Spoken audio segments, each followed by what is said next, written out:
Release that which I by Ermo. Chapter 361, Expansion.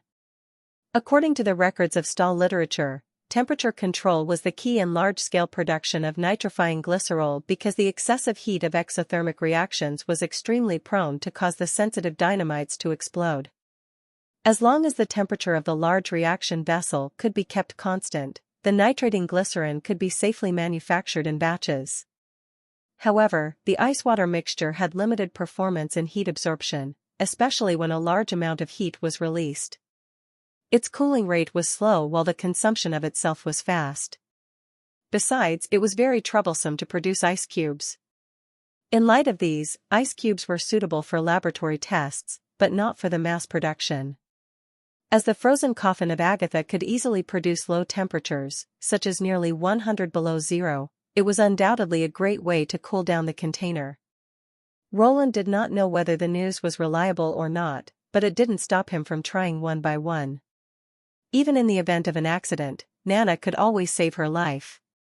Back in his office, he wrote a reference letter and gave it to his guard, who brought Agatha to the chemical laboratory and sent the letter to Kyle Sichi. Besides introducing Agatha's abilities, he also made up an upper-class identity for her in the letter to Mello the alchemist so that he would take good care of the witch who might bring great help to the chemistry experiments. Roland was still worried after the guard left. He knew Kimor was straightforward while Agatha was arrogant and hoped they would not get into a big fight with each other. Scroll pushed the door open and walked into the room while he was pondering whether he should go to the lab to take a look. Your Highness, here are the results for the second batch educational examination. She smiled with a curve at the corner of her eye and continued, this time, 762 students have passed the exam and half of them are adults. So many? Roland was pleased.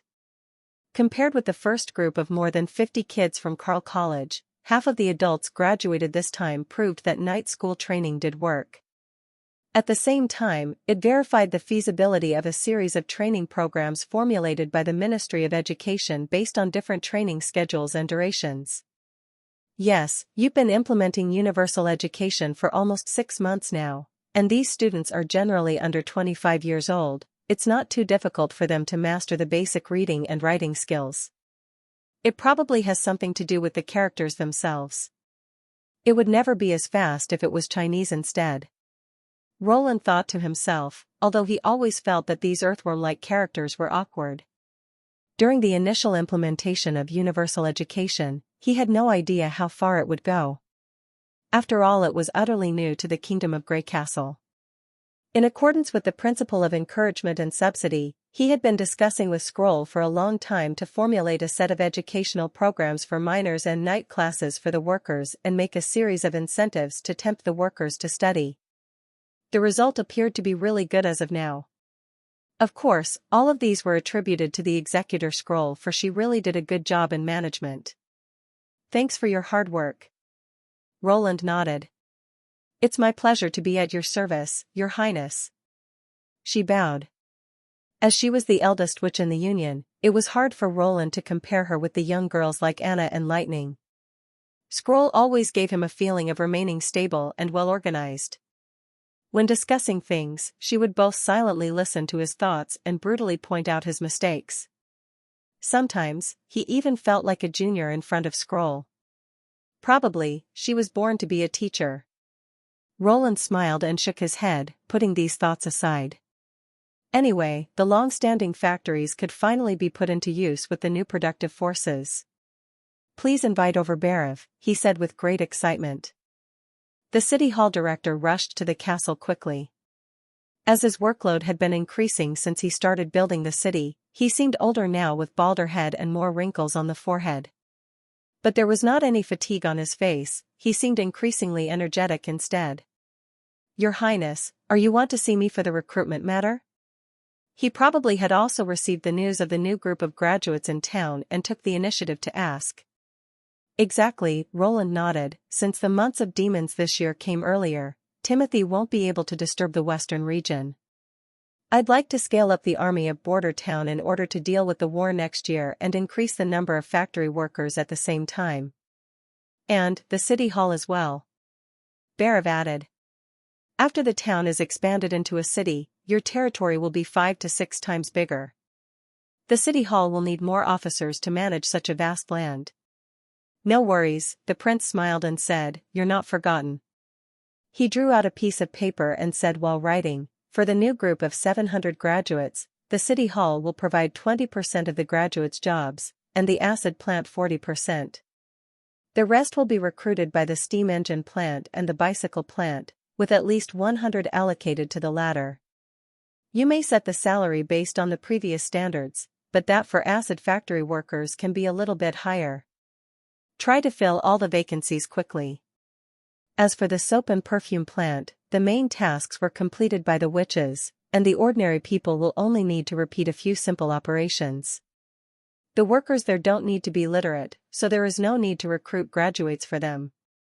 Roland believed that education could not only improve one's knowledge and vision, but also improve his sense of responsibility and sociality, which were exactly the significance of enlightenment.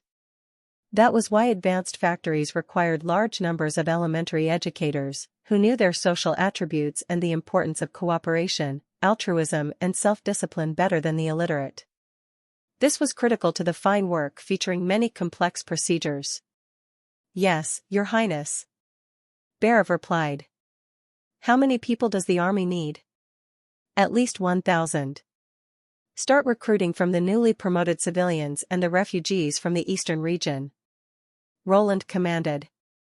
As in the past, the city hall issues the notices and the First Army is responsible for the reviewing and hiring.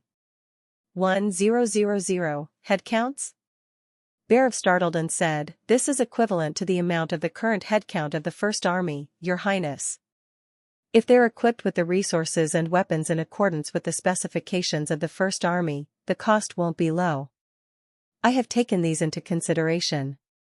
Just do it. Knowing the danger of the demon's invasion, he naturally could not be planning as slow as before. Besides ruling the entire western region, the first task in the spring of the coming year was to completely defeat Timothy. As long as he wiped out the regime against him, the new town of the western region would become the veritable king's city even if the other areas were not seized. By then, both the expansion of population and the promotion of trade would be allowed, rather than be limited as it was currently. However, the prince did not think Bhairav had to know the plan since all the latter needed to do was to arrange financial and material distribution. After the city hall director left, the guards brought a new message. Margaret's caravan had arrived. Chapter 362, Predicament. At the pier, more than 10 sail ships were lined up in a column, with the top of their masts and their interlacing hemp ropes covered in snow, such that they looked like threads of clear silver. Refugees filed out of the cabins and rushed towards the large open space in front of the pier. This was not the first time border town welcomed refugees from the Kingdom of Grey Castle, and therefore the entire procedure seemed very orderly. 4 lines of iron fence separated the crowd into 2 columns, which helped to control the crowd movement and prevented a stampede. On both sides of the fences, there were policemen carrying batons on patrol. Anyone who pushed his way through or attempted to climb the fence would be beaten. Although there was punishment, there was also reward. In order to comfort them after an arduous journey, the refugees would each receive a hot bowl of gruel when they passed through the railed passageway. In any case, filling up their stomachs before all else could effectively abate the refugees' fear and discomfort of being in a foreign land. This time, aside from the policemen, First Army soldiers, and City Hall officials, Nightingale and Sylvie also took part in the inspection to locate the drug users who were planted in the crowd by Timothy. Under the surveillance of the Eye of Magic, pills and snow powder had nowhere to be hidden. Thank you for all that you've done for Western Region. Roland looked away from the crowd and said to Margaret beside him. If it wasn't for your fleet, these people would have to spend the winter in the slums of other cities. It was rare for your highness to ask me for help in such an urgent tone of voice, and naturally I had to do my best. She laughed. However, many sailors were unwilling to set sail in the heavy snow, and hence I was only able to pull together these 13 sail ships. It's better than not even one. Roland puffed out a white breath. After he learned that there were still large numbers of refugees held up in Silver City, Redwater City, and Willow Town, He sent a letter of help to Margaret's Chamber of Commerce, hoping that it could deploy a fleet of sail ships to help him transport the refugees. Although 13 was a smaller number than he expected, all of the refugees could be transported by making the sail ships take 2 extra trips.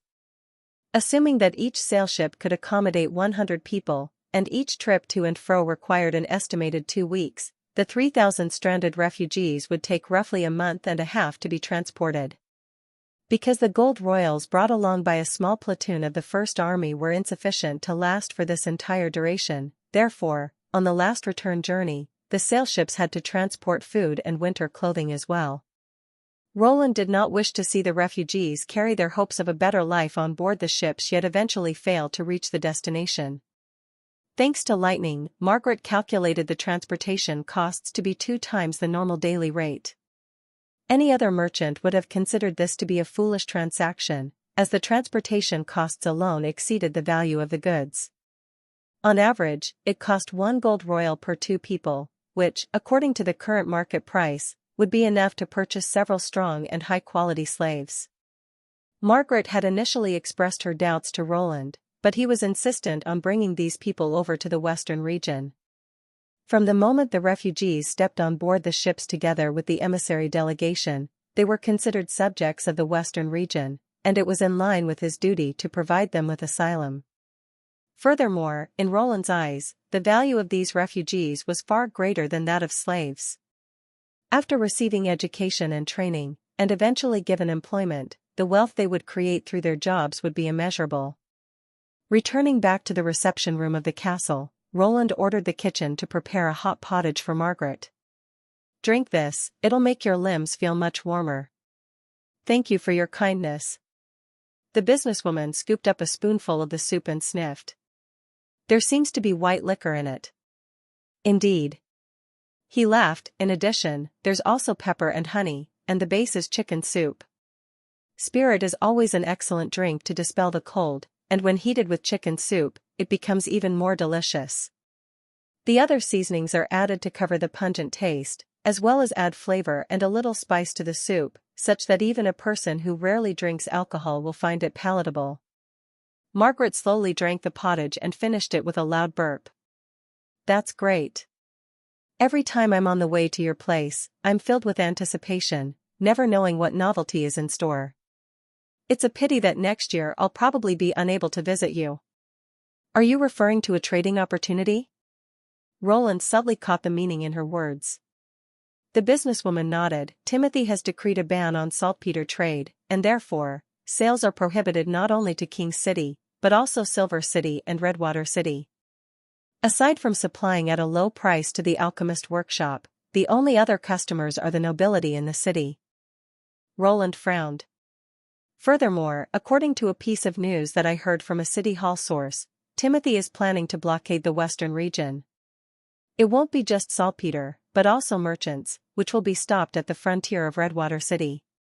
When the time comes, not only Border Town, but also Longsong Stronghold and Willow Town will be affected. Although many nobles have expressed opposition, it's unlikely that Timothy will revoke his order." She shook her head in resignation. "From next year onwards, I'll not only be unable to ship saltpeter and ingots over here, but even the steam engine trade will probably be suspended." I must have pushed him too far, or he wouldn't have issued a decree that's so damaging to the royalty. Roland silently thought. Before completing the centralization of authority, hasty interference in the trading activities of other territories is always likely to evoke the resistance and defiance of the lords and nobles. Even if Timothy sends his own troops to blockade the land and river routes, the troops would easily be eliminated by assassins covertly sent by the local lords. Just let him try to enforce this policy for a year and a half. However, trade was the lifeblood of Border Town. Let alone a year, even half a year of blockade was a huge no-no. Saltpeter was a material used in large-scale acid production, and before the problem of synthetic ammonia was solved, it remained an irreplaceable component. If supply was cut off, the 152 mm artillery would become useless, and the reloading of the new repeating rifles would also be massively delayed. However, compared to weapons, the prohibition of the steam engine trade was even more destructive. At present, the amount of gold royal stored in the city hall's vaults was not much. A portion of revenue was used in infrastructure projects and increasing the number of jobs, while another portion was distributed as pay to the townspeople and recollected through the sale of food, convenience goods, and housing. This economic model necessitated a continuous injection of gold royals into the market, which had to be at least equal in amount to the wealth created by the subjects. At present, Border Town remained in a state of primitive accumulation and also did not issue credit. If the revenue from the steam engine trade was lost, finances might dry up to the point that pay cannot be issued to the people, and a full economic meltdown would follow. In any case, the interruption of funds was absolutely unacceptable. This situation won't last long. Roland spread his arms. I believe that you'll soon be able to visit our town again. No, when that time comes, you'll see a brand new city. Margaret was slightly surprised. Are you planning to build a city here? Indeed, after the months of the demons. He smiled. Also, I plan to set up a trade shipping route that connects directly to the fjords.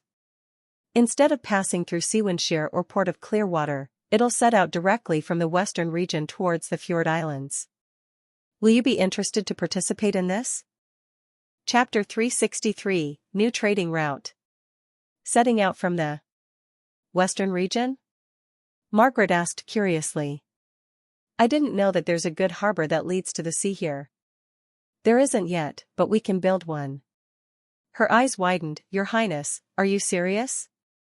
Of course.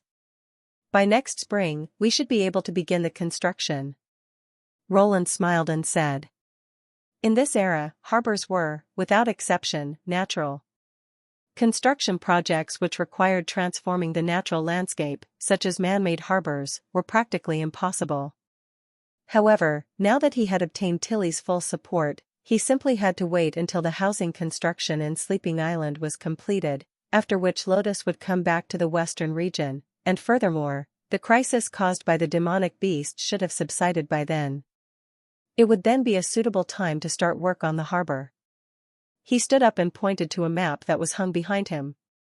In the south of Border Town, there's a shore where the depth of water is ideal and the surface area is highly suitable, sufficient to accommodate all of the facilities required by the harbor. By making only a few modifications, and also flattening the ridges along the coast, I'll be able to transport goods from the inland of western region to the harbor. Modifying the shore, and flattening the ridges?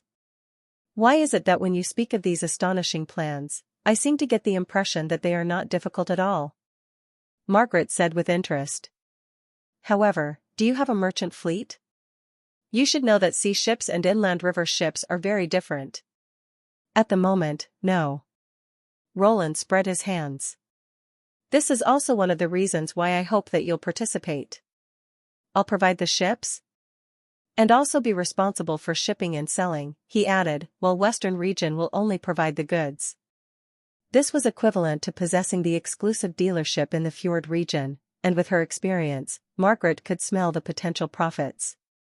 If he created his own merchant fleet and sold goods to the fjords himself, the profits would be higher, but Roland did not want to expend too much energy and manpower in this area. He simply wanted to obtain some funds as soon as possible, in order to maintain the rapid development of his territory. After the primitive accumulation was completed, it would only be a matter of time before he introduced credit. As expected, the businesswoman blinked her eyes and excitedly asked, "You're entrusting it all to me?" "If the price is reasonable." Roland nodded. "If you're willing to take care of Western Region's overseas trade, we can discuss the details right now. The selling area is limited to the fjords, and the selling price must not be lower than the price at which we're currently selling to the Crescent Moon Bay caravan." "That's for sure. The steam-powered boat, which doesn't rely on wind power to sail continuously, has alone made it worth it for maritime trading teams to compete for and buy goods at high prices," she said in a highly assured voice. "If selling directly to the fjord islands, I'm confident of doubling the price. We can share the excess profits together." Roland laughed. "And, aside from the steam engine, there's also another major product." He clapped his hands, and a guard who was waiting outside the hall immediately walked in with a plate in hand. On top of the plate was 4 or 5 gleaming crystal bottles, and each of them was only about the size of a thumb. This is. Open it and smell. Feeling curious, Margaret pulled the cork from the top of the bottle and sniffed. Her eyes immediately lit up. My gosh, you actually created perfume. I wonder, how is it compared with the perfume created by the alchemist workshop in King City? The fragrance seems to be stronger.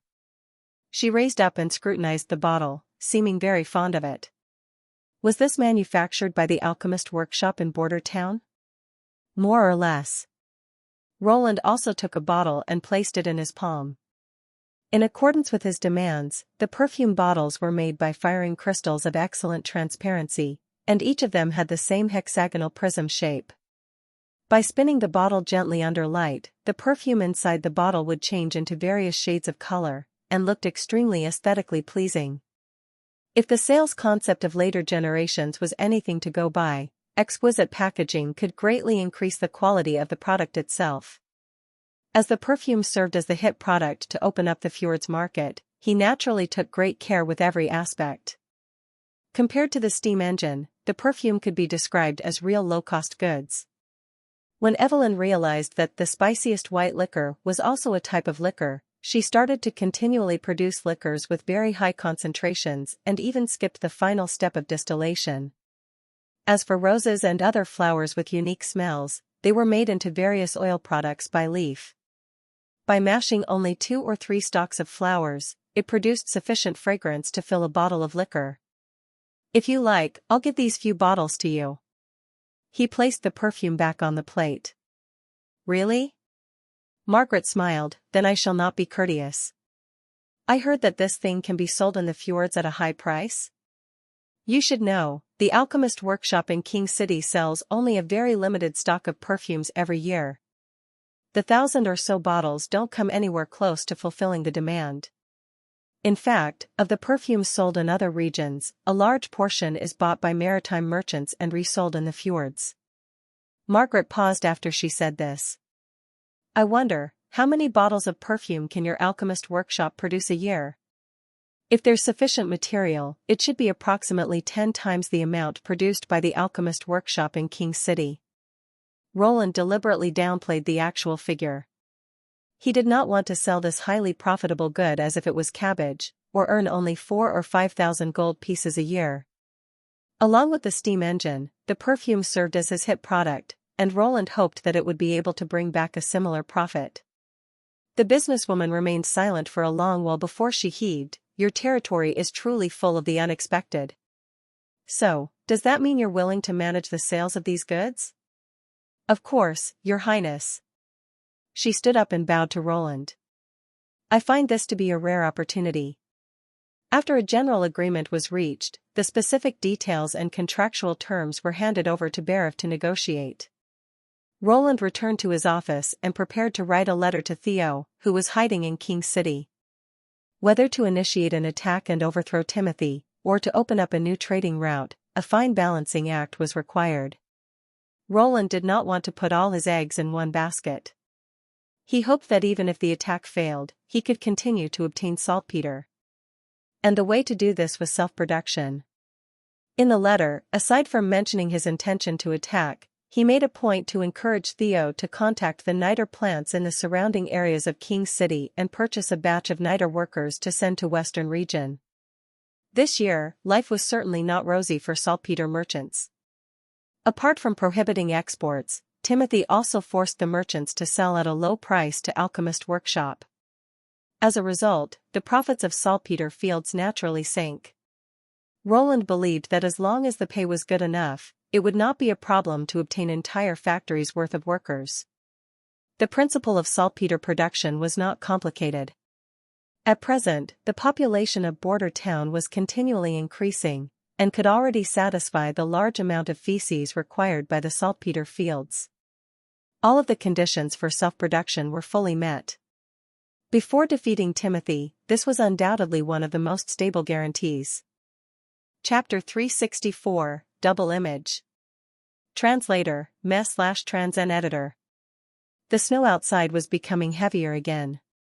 Snowflakes that were the size of a fingernail fell from the sky and covered Border Town. Gray elves danced in the wind and descended towards the land together, where they blended in with the white roofs and tree branches. In all probability, witnessing such a scene made one feel nothing but cold.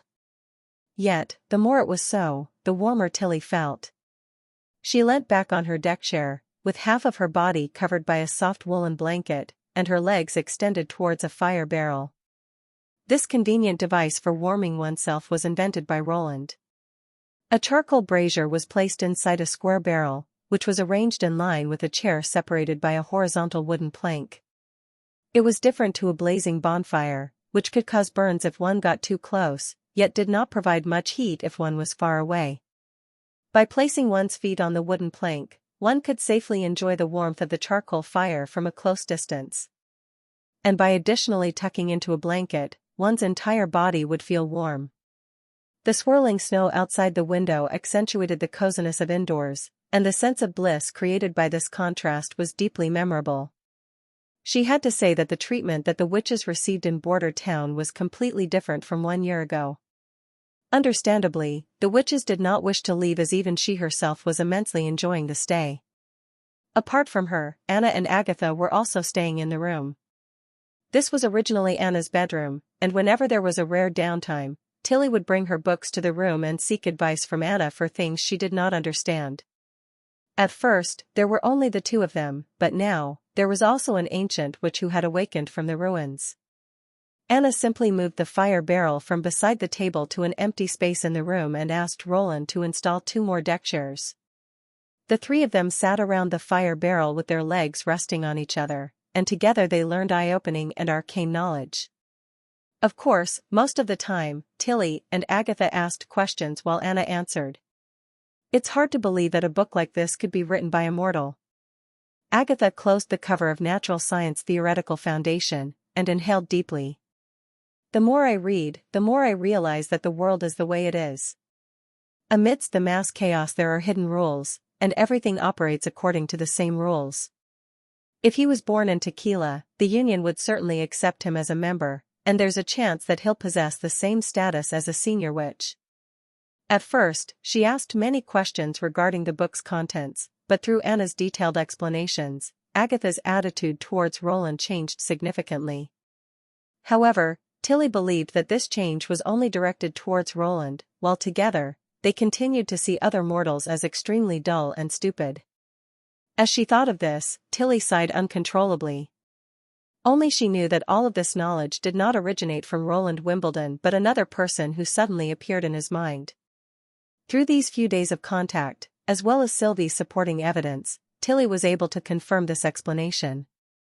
However, it would be impossible for them to prove he was still Roland Wimbledon. What was even more suspicious was that he did not know where this portion of memory came from or who it belonged to. It was hard to believe that memory could be completely separated from his life, or at least, she herself was unable to do so. As long as he recalled in his mind the knowledge of the court mentor and professor, the relevant segments of memory would flash in front of his eyes. Where exactly did he acquire all of this knowledge from?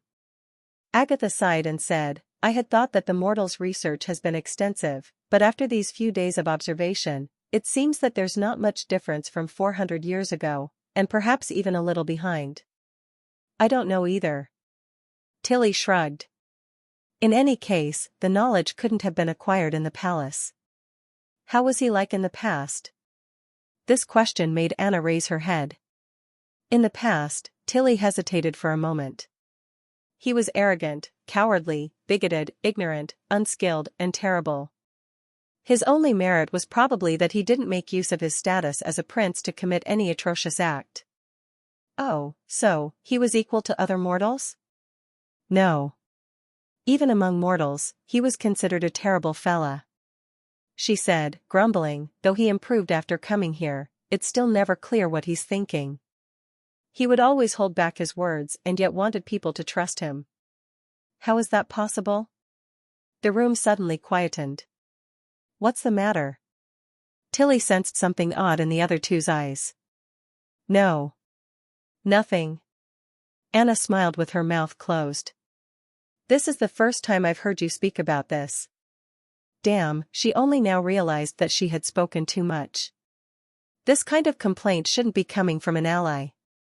It was probably because in recent days she had been too relaxed. She tried to explain.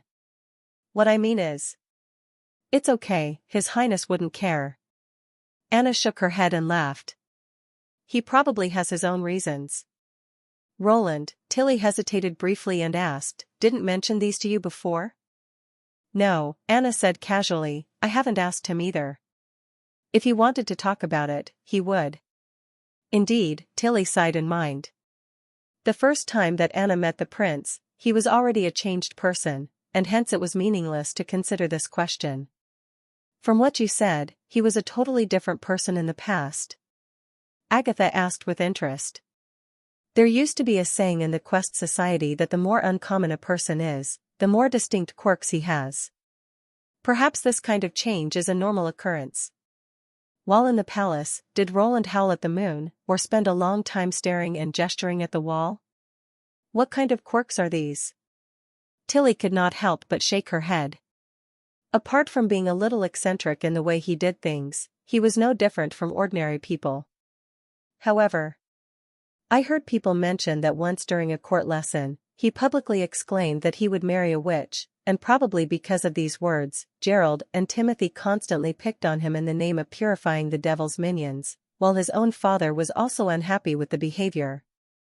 After that, his personality became more and more stubborn and unruly. He was discriminated against because he wanted to marry a witch. Agatha curled her lips. This was a noble goal in tequila. Of course, the number of people who were successful to do this was very small, because most witches were unwilling to spend their lives with only one man. But we're different from 400 years ago. If he married a witch, it would mean that he wouldn't have children to succeed him. How could his father feel good about such an idea? Tilly sighed, it has already been more than 10 years. He has most probably already forgotten those silly words. Is it?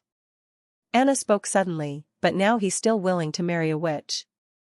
Oh, he still remembers? Wait, Tilly's eyes widened uncontrollably. You said now? Yes, Anna laughed gently, His Highness said so himself. Tilly suddenly froze. Chapter 365, The Journey to the West. Petrov yawned, sat up in his bed, and immediately felt a chill run through his upper body. He would stay in his bed forever if he could, where it was warm and had Shirley's company. Don't you want to sleep a little more? The woman beside him turned over and mumbled groggily, it's still early, isn't it? He bent over and kissed her forehead. Shirley had brown hair that fell in soft ringlets, skin as smooth as a baby's, and a pair of lovely round eyes. When he first met her at the Long Song Theatre, it took no more than a glance for him to be completely drawn by her eyes. I think it's almost noon, so I should head downstairs to see if there is any official business to attend to. Petrov whispered. Go back to bed if you don't want to get up, and I'll have attendants bring lunch to you a while later. But I want you to stay here with me. Shirley wrapped her arm around his waist. It's snowing outside anyways, so what official business could there be? She wasn't wrong. Ever since the months of demons arrived, the entire city immediately fell silent. Theater performances became weekly, all the merchants left the markets, and even the taverns shut their doors. If someone had walked on the streets during the day, he might have even thought this was a ghost town. So, should he sleep for a little longer? After pursuing Shirley for nearly a year, Petrov's dream finally came true, and he felt a little reluctant to leave. Yesterday's entire night of joy really wore him out, and now that he had regained his strength, perhaps there could be a second round of joy with Shirley after lunch. Right at this moment, a knocking came from outside the bedroom. Sir Petrov, there is a blue envelope letter. He was shocked and immediately rolled out of bed, picked up the robe that was carelessly tossed on the ground, and draped it on. I'll be there in a second. Sir? Shirley murmured. Give me a minute. Petrov said as he tied his belt hurriedly and left the bedroom. After a while, he returned to the bedroom and crawled into the quilt holding a letter encased in a blue envelope. What's this? Who wrote this to you? At this point, the woman was basically wide awake. She yawned and sat up to lean against Petrov. "It's from border town," Petrov replied. "It must be a letter written by His Highness." He opened the envelope and took out the letter, and as he quickly scanned its contents, he couldn't help but frown. "His Highness orders me to pay a visit to border town." "Right now?" Shirley exclaimed. "Even in this weather?" "Yes, it must be about something urgent." Petrov sighed. "I'll pack later and leave in the afternoon. You should go home for now, and I'll visit you as soon as I get back." He couldn't help but think of the time a year ago when he sailed through a blizzard to border town, bearing the warning from Longsong stronghold for Duke Ryan. Yet now, he was summoned back to that god-awful place because of a letter from the town lord in a cruel twist of fate. "Can't you just pretend you didn't receive it?" she said, annoyed. "Even though he conquered the Longsong stronghold, you're the actual ruler here. Even if it were the king's order, you didn't have to immediately carry it out, right? If it were from the duke, it would have been possible." However, Petrov knew Prince Roland's impatience full well. He could only lovingly stroke her head. "That's not the same. The king might not pay attention to the western region, but His Highness Roland can. He isn't only the lord of border town, but the ruler of the entire western region. During the months of demons, there truly wasn't much official business to attend to in Longsong stronghold." After delegating a few tasks to his underlings and placing the town under his father Earl Hull's charge, Petrov left the castle. Different from last time when he was only accompanied by one assistant, this time he sailed on the Duke's private ship, the Lionheart, with more than 10 attendants and apprentices, as well as 2 family knights. It was quite a spectacular scene. Just as they were passing through the outer city and heading towards the stronghold harbor, sounds of an uproar coming from the street corner caught Petrov's attention. He saw 10 or so men in a circle watching something. Judging from their dress, they were all civilians. They were probably attracted from their homes nearby by the noise. A few cries of demon also occasionally erupted from the circle. "Hang her!" someone screamed sharply. Petrov felt a twinge of sympathy and told one of his knights, "Go check it out. If it's a regular brawl, tell them to get back into their houses." "Yes, sir." The knight pushed through the people and walked into the middle of the crowd. As he pulled out his swords, the crowd quickly dissipated. He brought back a woman and 2 children, one of which still had a rope tied around her neck. "What happened?" "Sir." The woman knelt next to Petrov's feet. "Kill her immediately. She has fallen to temptation and become a witch." This word shocked Petrov. "Witch?" He cast his sight onto the other 2 people. The slightly taller boy immediately stood in front of the girl and looked as if he was ready to attack. His face was badly bruised, revealing that he had been beaten brutally. "She isn't the demon's minion. I saw in plays that there were both good and bad witches. Why do you punish her? Are you certain she's a witch?" Petrov ignored the boy and continued asking the woman. "Yes, sir. Don't be fooled by the plays. If the church were still here, it would have never allowed them to spread such lies on stage. This thing here is also a little demon, and I was punishing her on behalf of the church. Sir, hang her right now so that the influence of hell won't spread in Longsong." "Get to the point," Petrov snapped. After the woman had jabbered on for quite some time, Petrov finally understood the whole story. After the church was burned down by Timothy, this woman and some other believers continued preaching of their own accord in the outer city, and at the same time waited for the holy city of Hermes to send a new priest to rebuild the Western region's church. This chaos happened out of pure coincidence. Just as the girl was using her abilities to help her neighbors clear out the snow on their roofs, the woman ran into her, which led to the debacle at hand. While she was talking, the woman kept complaining about the absurdity of primary education and the demoralization of theater performances, which led to the onlookers only dared to hold on to the boy but not help her kill the damned demon. If it were in the old days, her corpse would have already been hung on a beam. These hateful words made Petrov's face twitch. "Take her back and interrogate her thoroughly." He spoke to his knight. "You'll stay in the stronghold this time. When I come back, I expect all the disciples similar to her to be in prison. What? No. Sir, how could you? The woman had not even finished protesting before she was silenced by a few slaps across the face from the knight. Are you really a witch? Petrov asked the terrified little girl. Show me your abilities. The girl could only kneel weakly on the ground and gave no response.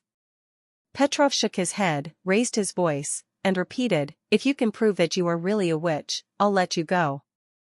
After a long time, the girl stuck her trembling hands in the snow. Soon, a layer of snow that was nearly an inch thick melted into flowing icy water. So I see. Petrov nodded. Come with me. Come? The girl raised her head. Where to go? A place fit for witches to live. He motioned for his servant to pick up the girl and continued walking to the harbor. Put her down, you liar. You promised to let her go. The boy wanted to rush towards her, but he was blocked by the other attendants, and his voice faded slowly into the distance. Chapter 366, Paper. After the snowfall during the months of the demons, the Redwater River became the only path in the entire western region that could still be traveled. Compared to the small sailboat Petrov used before, the Lionheart was much more spacious. It had room for a simple kitchen, so that even during travels, the passengers could eat piping hot food. His bedroom naturally was the single bedroom at the stern that the Duke used to live in, which was essentially the poop of the boat. It had windows that allowed Petrov to see the currents and floating ice running under his feet. Sir, the egg soup you demanded. The knight carried a clay jar and a ceramic bowl into his room. Thanks for the trouble. Roland nodded and said. You should sit down and have a bowl to warm yourself up. After His Highness drafted all the knights of the other 4 noble families to Border Town, the first thing those nobilities did was to send the knights' families over as well. All the empty lands left behind were used for soliciting new knights, or directly taken up by the nobilities themselves. Only the Honeysuckle family didn't suffer too many losses in this war, and they actually expanded swiftly after they were placed in charge of Longsong Stronghold. Now, they were high above the other 4 families and still owned a relatively complete platoon of knights. Sis, the knight next to him, was a member of this platoon. Although he was not as well known as Morning Light, he was still one of the more outstanding young knights. Yes, sir. He smiled, opened the lid of the jar, and poured a bowl of soup for Petrov. But, sir, do you really think this is all right? Are you talking about the witch? Yes.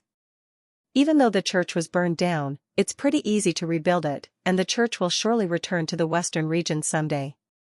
If you place all the blame on Prince Roland, there won't be anything they can do. However, you rescued a witch in public and arrested the believers of the church. The knight hesitated and continued, that's an outright opposition to them. If it's easy to rebuild it, then why is that place still a pile of rubbles? Petrov blew on his fragrant egg soup. The church won't ever come back to the western region again. Sis blinked confusedly and didn't seem convinced. After the egg soup had slightly cooled, Petrov took a little sip and puffed a cloud of smoke in satisfaction. As an escrow, my most important duty is to figure out the true intentions of my superior. The real purpose of His Highness' efforts to normalize education in the stronghold, utilize the newly trained border town soldiers, and act out plays with obvious messages was to weaken the church's influence. Since I'm the caretaker of the stronghold under His Highness, I have to follow his intentions in governing this area. If I can't even figure this out, he'll probably replace me with someone else. Petrov shrugged. Preventing the church from being rebuilt is as easy as lifting a hand. The stonemasons and carpenters should have all gotten their warnings. Even if the believers want to rebuild the church on their own, the rats won't let these artisans work for them. But the church? Since His Highness did it, he's not afraid of the church's retribution, which is to say that he's confident that he can fend off the church. If they can still set foot in the western region, it'll mean the prince has failed. If he fails, I won't be able to sit on the stronghold throne anymore. I think you can understand this. Do you think Prince Roland can defeat the church's army? Sis asked. Who knows? Petrov shook his head, smiling. A year ago, no one thought that he could fend off Duke Ryan's knights. He stood and lifted up the jar. I'll go check on the little girl, who may be hungry. The girl's name was Paper. There was no doubt that only an orphan could have such a meaningless name. Ever since she boarded the boat, she stayed silently in the cabin under the deck. Even when her hands were frozen and red, and her body was trembling in the cold, she didn't make a sound. For safety reasons, Petrov still placed a god's locket of retribution onto her. Although His Highness kept claiming that witches were just like normal people, he still didn't fully believe that someone with such extraordinary powers could be like a normal person. Even the slightest wrong move could end up in being hurt. Why aren't you lying in the blanket? Petrov pointed at the hammock hanging in the cabin. Cabin space was limited, so sailors usually slept in suspended hammocks, and used coarse linen blankets. Although it wasn't the most comfortable thing, it was still warm. I'll get it dirty, she whispered. Sailors can't be any cleaner than you. He found a relatively dry spot and sat down. This journey takes 3 days. Are you just going to sit like this the entire time? I'm worried that you'll starve to death before we even reach Border Town. Border Town? Paper stared in confusion. Didn't I tell you? You're going to a place fit for witches to live in. Petrov opened the jar. Drink some hot soup and go lie on the hammock. This time, the girl did not refuse. It was obvious that she was starved as she began drinking directly from the jar without the fear of burning her tongue. Petrov shook his head. She was as skinny as a monkey, her hair was matted with dirt, and there were holes all over her clothes, which she probably found somewhere. At a glance, she seemed no different from all the other orphans in the stronghold. Who's he, the boy protecting you? He asked, your orphan friend? Snaketooth.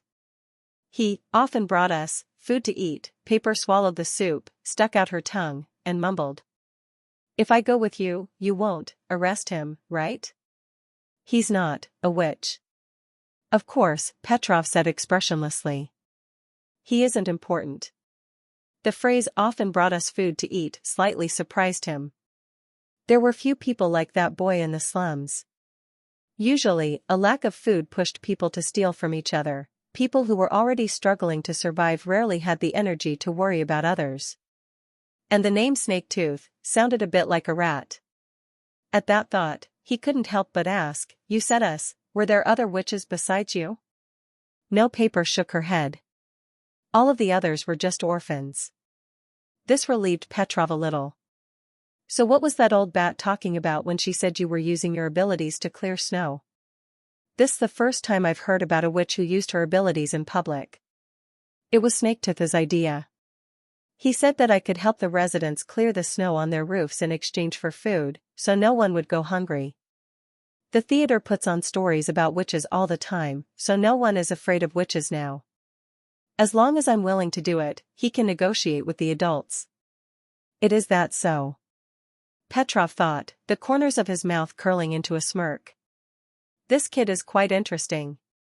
He knew how to make the most of his resources, but he underestimated the church's influence.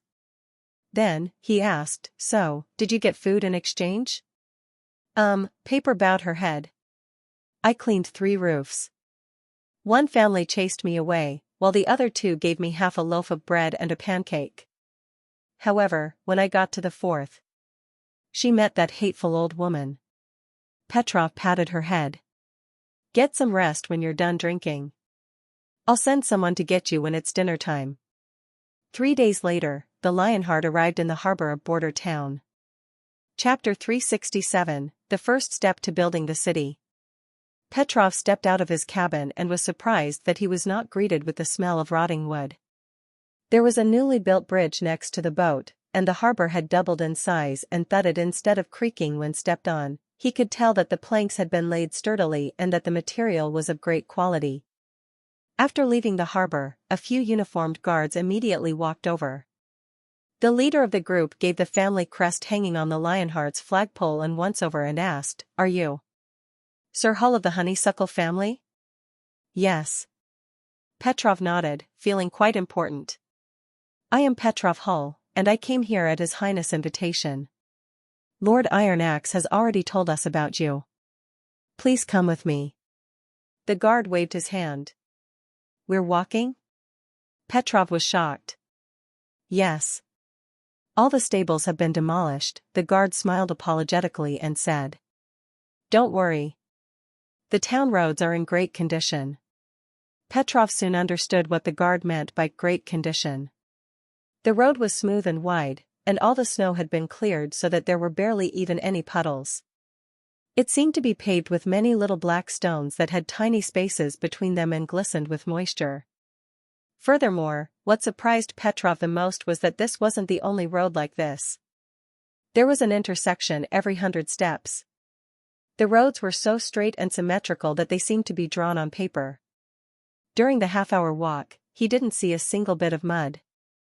Petrov was stunned to find that this town looked completely different from the one in his memories. Sir, is this really border town? Sis stared at the scenery around him. Wasn't it only a temporary living area for miners? It used to be that way, the guard said, smiling, but ever since His Highness arrived, everything has been changing. Take these roads for example, they were all built 6 months ago. Back then, there were thousands of people working together every day, so we could practically build a new one every month. Petrov noticed a strong tone of pride peeking through the guard's voice, as if he felt proud to be a member of the town.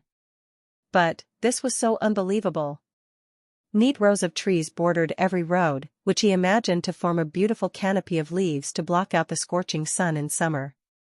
Then there were the houses, all the short mud huts and shabby wooden inns were nowhere to be seen. Instead, there were clean-cut brick buildings with 2 to 3 stories that all shared a similar style. They obviously must have all been built by the same group of stonemasons. How could he possibly transform a poor little town in only 1 year? The shocked and confused Petrov followed the guards into the castle grounds. His guide was replaced by an armored knight, while his attendants were left to wait outside the castle walls. When he stepped into the Lord's castle, Petrov finally felt the same as he did 1 year ago. It seemed that not much had changed here. Compared to the stronghold castle, the prince's was still much smaller. The knight pushed open the door to the hall and made a motion for him to enter. Petrov immediately saw the prince sitting on the throne. It was His Highness Roland Wimbledon. Welcome to Border Town, Roland said with a smile, Mr. Ambassador. It seemed the prince hadn't changed much. For some reason, Petrov felt relieved. He raised his hand to his chest and bowed solemnly. The Honeysuckle family pays you our respects, Your Highness. Have a seat. The prince nodded. I call you here because of a very important matter. It concerns the future of the entire western region, Longsong Stronghold naturally also included. Please, go ahead. I plan to build a city here, which will extend westward to the Misty Forest, eastward to Longsong Stronghold, and it'll include half of the western region in its bounds. From then on, the stronghold will be an eastern fortress for the new city and the first line of defense against the church's army instead of an independent city like it is now, Roland said in a methodical manner. In such a vast and expansive region, it's important to pass the same laws everywhere and centralize their enforcement to the city hall of the new city. No nobility can meddle in city affairs, which includes the 5 main noble families of the western region. Petrov felt a sudden shock. A year ago, he had a similar idea to have Duke Ryan move the defense line against the demonic beasts to Border Town and utilize the space between the 2 towns. He would never have expected that the prince would use this method a year later with a much heavier hand. Turn Longsong Stronghold into a section of a city? He could only imagine how terrifyingly massive this city would be. He felt an impulse to question the prince, but stifled his words. If the prince was telling this to him, it meant he had already made up his mind, and no one would be able to stop him from carrying out his plan. Petrov didn't dare to challenge the prince. Duke Ryan's fiasco was forever burned in his mind and made him believe that this man with gray hair was unbeatable, at least by him. The only thing he could do was to reap as much profit as possible during this immense change.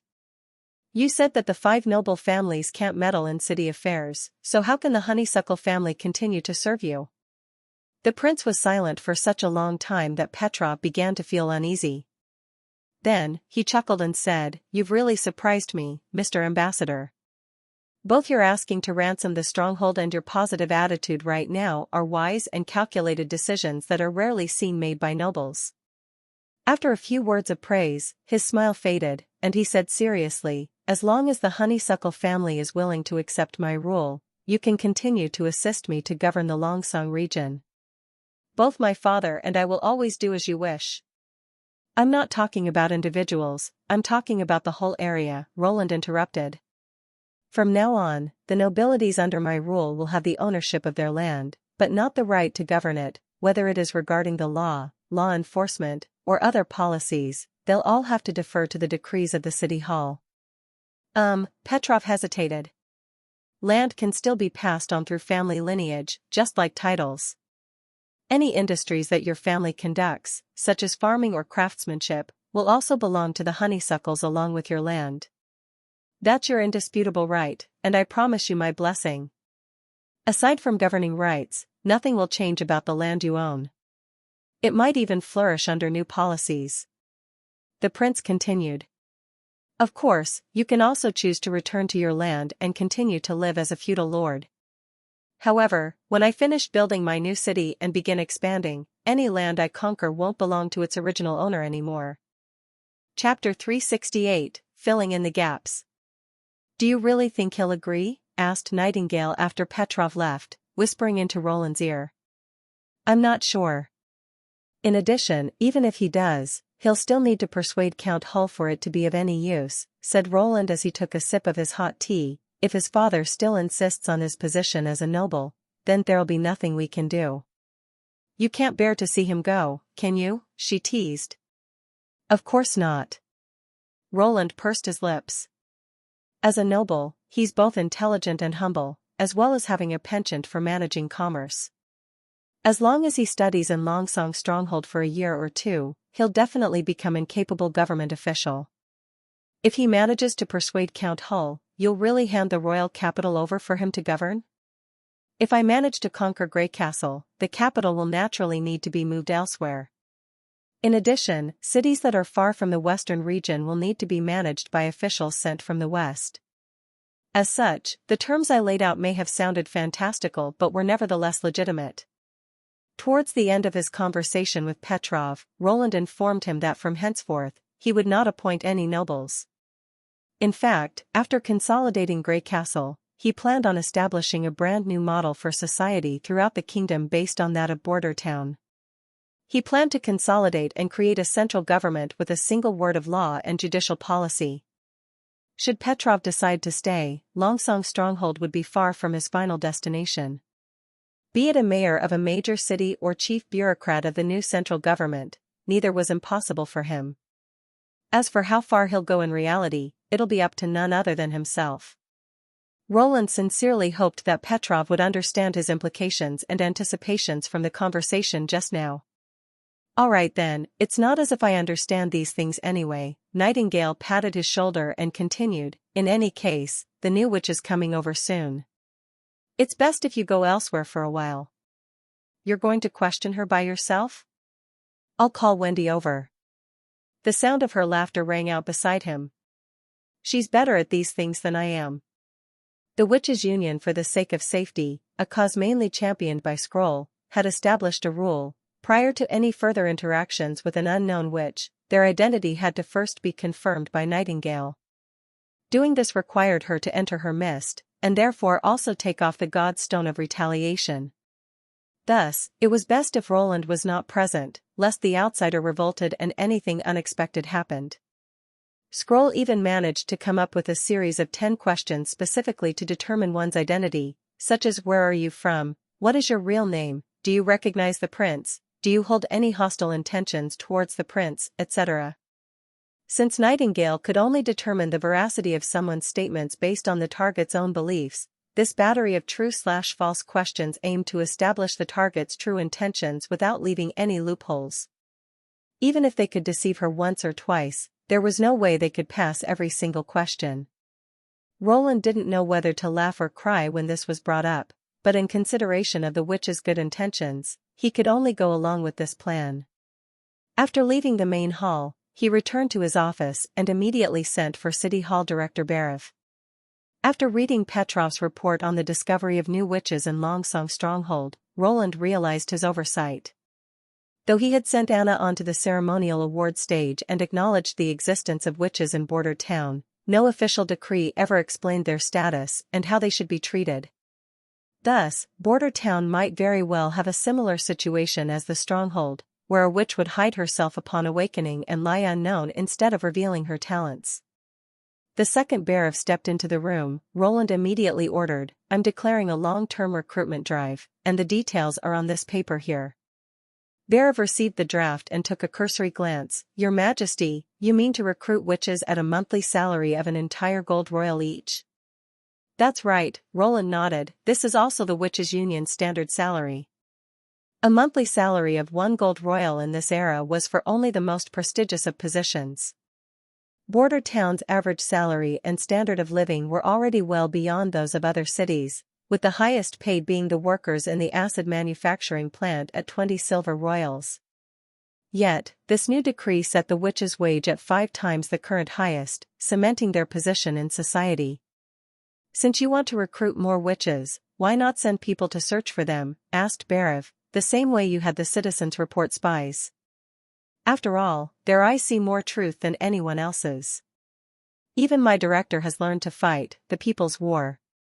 Roland mused, holding back the delight in his heart. "And should I offer a reward for finding them? What difference will there be between me and the church then?" "But, you're doing this to recruit them, whereas the church means to hang them." "Even if we say so, the witches forcibly exposed this way might think we're actually persecuting them." "Though new witches in Border Town may have not experienced the persecution of the populace, the same cannot be said for those who have come from elsewhere," said Roland, declining Barev's proposal. "My hope is for them to stand forward of their own volition, for the sake of making their own contribution to Border Town." In addition to the witches' own inhibitions, Roland was also worried about the effect declaring a reward would have on the populace, possibly creating a new wave of witch hunters, or making witches out to be valuable commodities to be created and found. Giving birth to a witch would become more profitable than hard work, which though in the short term would elevate the witches' positions, but in the long term could easily hurt Border Town's American dream that Roland had worked so hard to achieve. Right after Barev left, Wendy immediately entered, placing the results of the investigation on his desk. "Your Highness, we've confirmed her identity. There are no problems as her answers line up with what the Honeysuckle's eldest said." "See," smiled Roland, "I told you guys you were being too careful." "Nevertheless, this level of caution is necessary," Wendy persevered. "Your Highness' personal safety will always be our first and foremost priority." "All right," said Roland, suddenly feeling a little touched, as he took a deep breath and said, "Bring her here then." The girl seemed around 15 years old, her dirted hair a muddled brown, eyes brimming with timidity and slight panic. It seemed to be the first time she'd ever stepped foot into a carpeted room, as seen from her restless fidgeting as she tried to determine where to put her feet. According to the information on the report, she called herself Paper and was born just outside of Longsong Stronghold. She became an orphan during a blizzard 3 years ago, a background shared by many of the street urchins in the western region. These orphans' fates were usually to either die scrounging for food, or join the underground street rats, becoming a pickpocket, thug or scapegoat. Roland paused, unable to decide what to say. The girl was neither like Agatha, resilient and adaptable, nor like Anna, determined and firm of heart. Even Mystery Moon and Lily, whose situations most resembled hers, had the sisterhood and companionship of the Union. As a young girl in a completely new place, she was probably in a state of constant panic, and most likely required a lengthy period to acclimate to her new environment. From Petrov's report, her ability to melt snow was most likely related to the control of temperature. Anyway, there's no rush to test her ability, we can slowly learn about it as she becomes familiarized with this place. With that thought, Roland turned to Wendy and said, "She must be exhausted from the long journey, why don't you take her for a bath first and let her rest a while? Arrange for her to stay in the witch's building. As for any instructions she requires with respect to magic, I'll leave that to you, all right?" "Of course," she smiled coyly, "as you wish." Chapter 369, Changes. Steam billowed out of the bathroom's bathtub. Wendy lathered the soap and rubbed it everywhere on the little girl's body, behind the ears, under the arms, not even sparing the area between her fingertips. Upon seeing the layers of dirt intermixed with foam slide into the bathtub, revealing the tender skin underneath, Wendy felt an unprecedented amount of satisfaction. It had been quite some time since Wendy experienced this feeling. Back in the days when the Witch Cooperation Association was still fleeing for its life, every close call or scare and every newly awakened witch that had given up all hope was made well again under her care, recovering a state of peaceful normalcy. Leaf, Lily, even Nightingale all found their hope with her help. Yet, ever since they had come to Border Town, the witches' lives had undergone a 180-degree change. No one had to worry any more about any life necessities, as everything was now provided for them. Of course, she had no problem with this, and was incredibly grateful for everything Roland had done for the sisters. It was merely the fact that there were no longer any witches that needed her care. Even Mystery Moon had become open and carefree, that led Wendy to feel a little frustrated.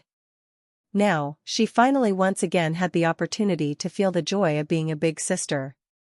Close your eyes. I'm turning the water on. Okay, the little girl's voice quietly slid out, soft and graceful like a droplet of morning dew. It must be said, His Highness' decision to give her a bath was truly genius. The water ran past the girl's bangs and trickled down her back, taking with it the now ashy-brown foam. Only after rinsing her body 3 times did the color of the water turn back to normal. Without any set of clothes to cover it up, the girl's frail and emaciated body was completely revealed to Wendy's eyes. What a poor, skinny child, Wendy couldn't help but think. Her spine could be seen protruding out of her back, her arm so thin that a single hand could easily grasp it, and her skin not white like her namesake but instead a pallid yellow, revealing her years of living in hunger. Luckily she was a witch, and as long as she was properly taken care of, it wouldn't be long before she could recover. After rinsing her body clean, it was time for them to enjoy a bath. Wendy first tested the temperature and then carried her into the bathtub, the water quickly submerging and enveloping them. Though the water was near scalding, after enduring the slight discomfort and acclimating, one would soon be able to savor the joy and comfort of being cradled by its warmth. Paper involuntarily let out a low shout, most likely because it had been a long, long time since she was last able to bathe in hot water. She tightly grasped Wendy's hands, and then gradually loosened her grip. Wendy then spun her around so that the girl faced away from her, letting her sit in her lap as she meticulously began to parse through the little girl's twisted bun of hair, strand by strand. When did you find out you were a witch? 2 years ago, Paper quietly replied, I think in the winter, just like now. That's not surprising. Wendy smiled and continued, most witches awaken during the months of the demons. According to rumor, it's during this period of time that magic power is most abundant. Isn't it demonic magic power? Of course not, she patted the little girl's head and said, becoming a witch is a very, very normal thing. Aside from having the abilities to do some things other people can't imagine, we are no different from your everyday normal person. You should know that several hundred years ago, witches were even viewed as those blessed by the gods. Really? Absolutely. In reality, the difference between witches and mortals was quite large, such as their superhuman physical abilities and sterility, thought Wendy as she replied, but these things could be slowly taught to her at a later time. Then, what's magic power? Paper asked shyly. Magic power is a type of natural energy, just like the sun's ever-present light. Wendy thought for a second. Well, sort of. The sun has a time when it sets, but magic power is always there. All in all, you can regard it as an extension of yourself, an extension that's constantly growing. Constantly growing? That's right, your magic power will grow as you do, becoming increasingly powerful.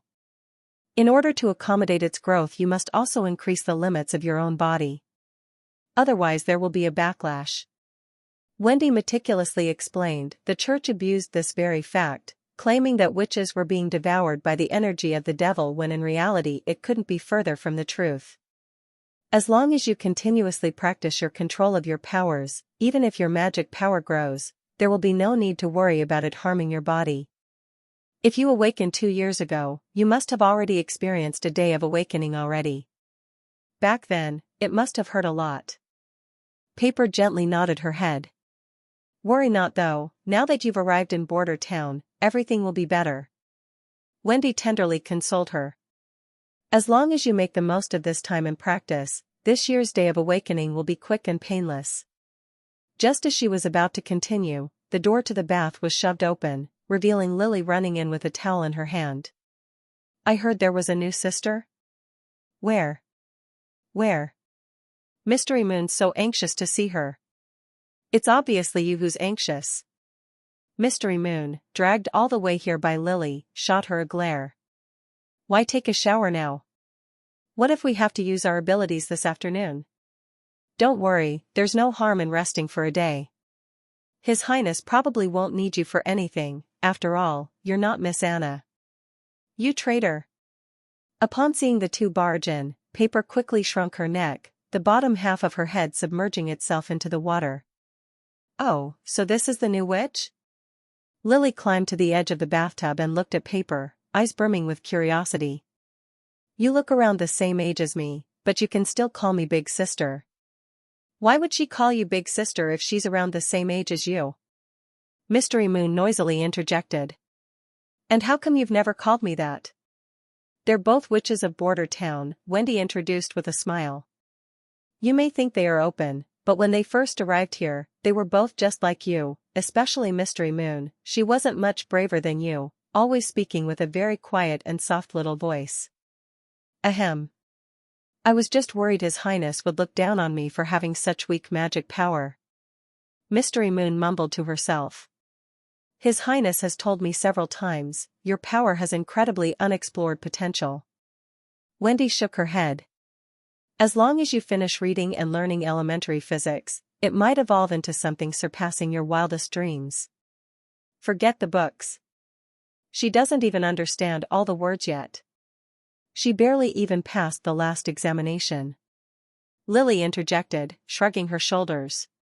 She even came to me at night asking me to help her with her studies. By the time she's done learning all the weird theories and formulas in that book, His Highness Roland will probably have already conquered and unified all of Grey Castle and won't even need the witch's help anymore. Ignoring Mystery Moon's annoyed expression, her gaze turned towards the girl sitting in Wendy's lap. Oh, that's right. What kind of power does Paper have? Melting snow. The little girl pondered for a while before replying. Anything else? Lily curiously asked, can you freeze the melted snow back into ice? No, Paper meekly replied, and also I can make hot water cool really fast. Temperature manipulation then? Wendy mused and said, but melting snow is adding heat, whereas cooling water is removing it, yet the two processes can't be reversed, so it's probably not temperature control. Have you only tried your power with water? With other things, the difference is very small. Try using this. Lily held up a basin full of soapy water. The little girl cautiously placed her hand into the basin.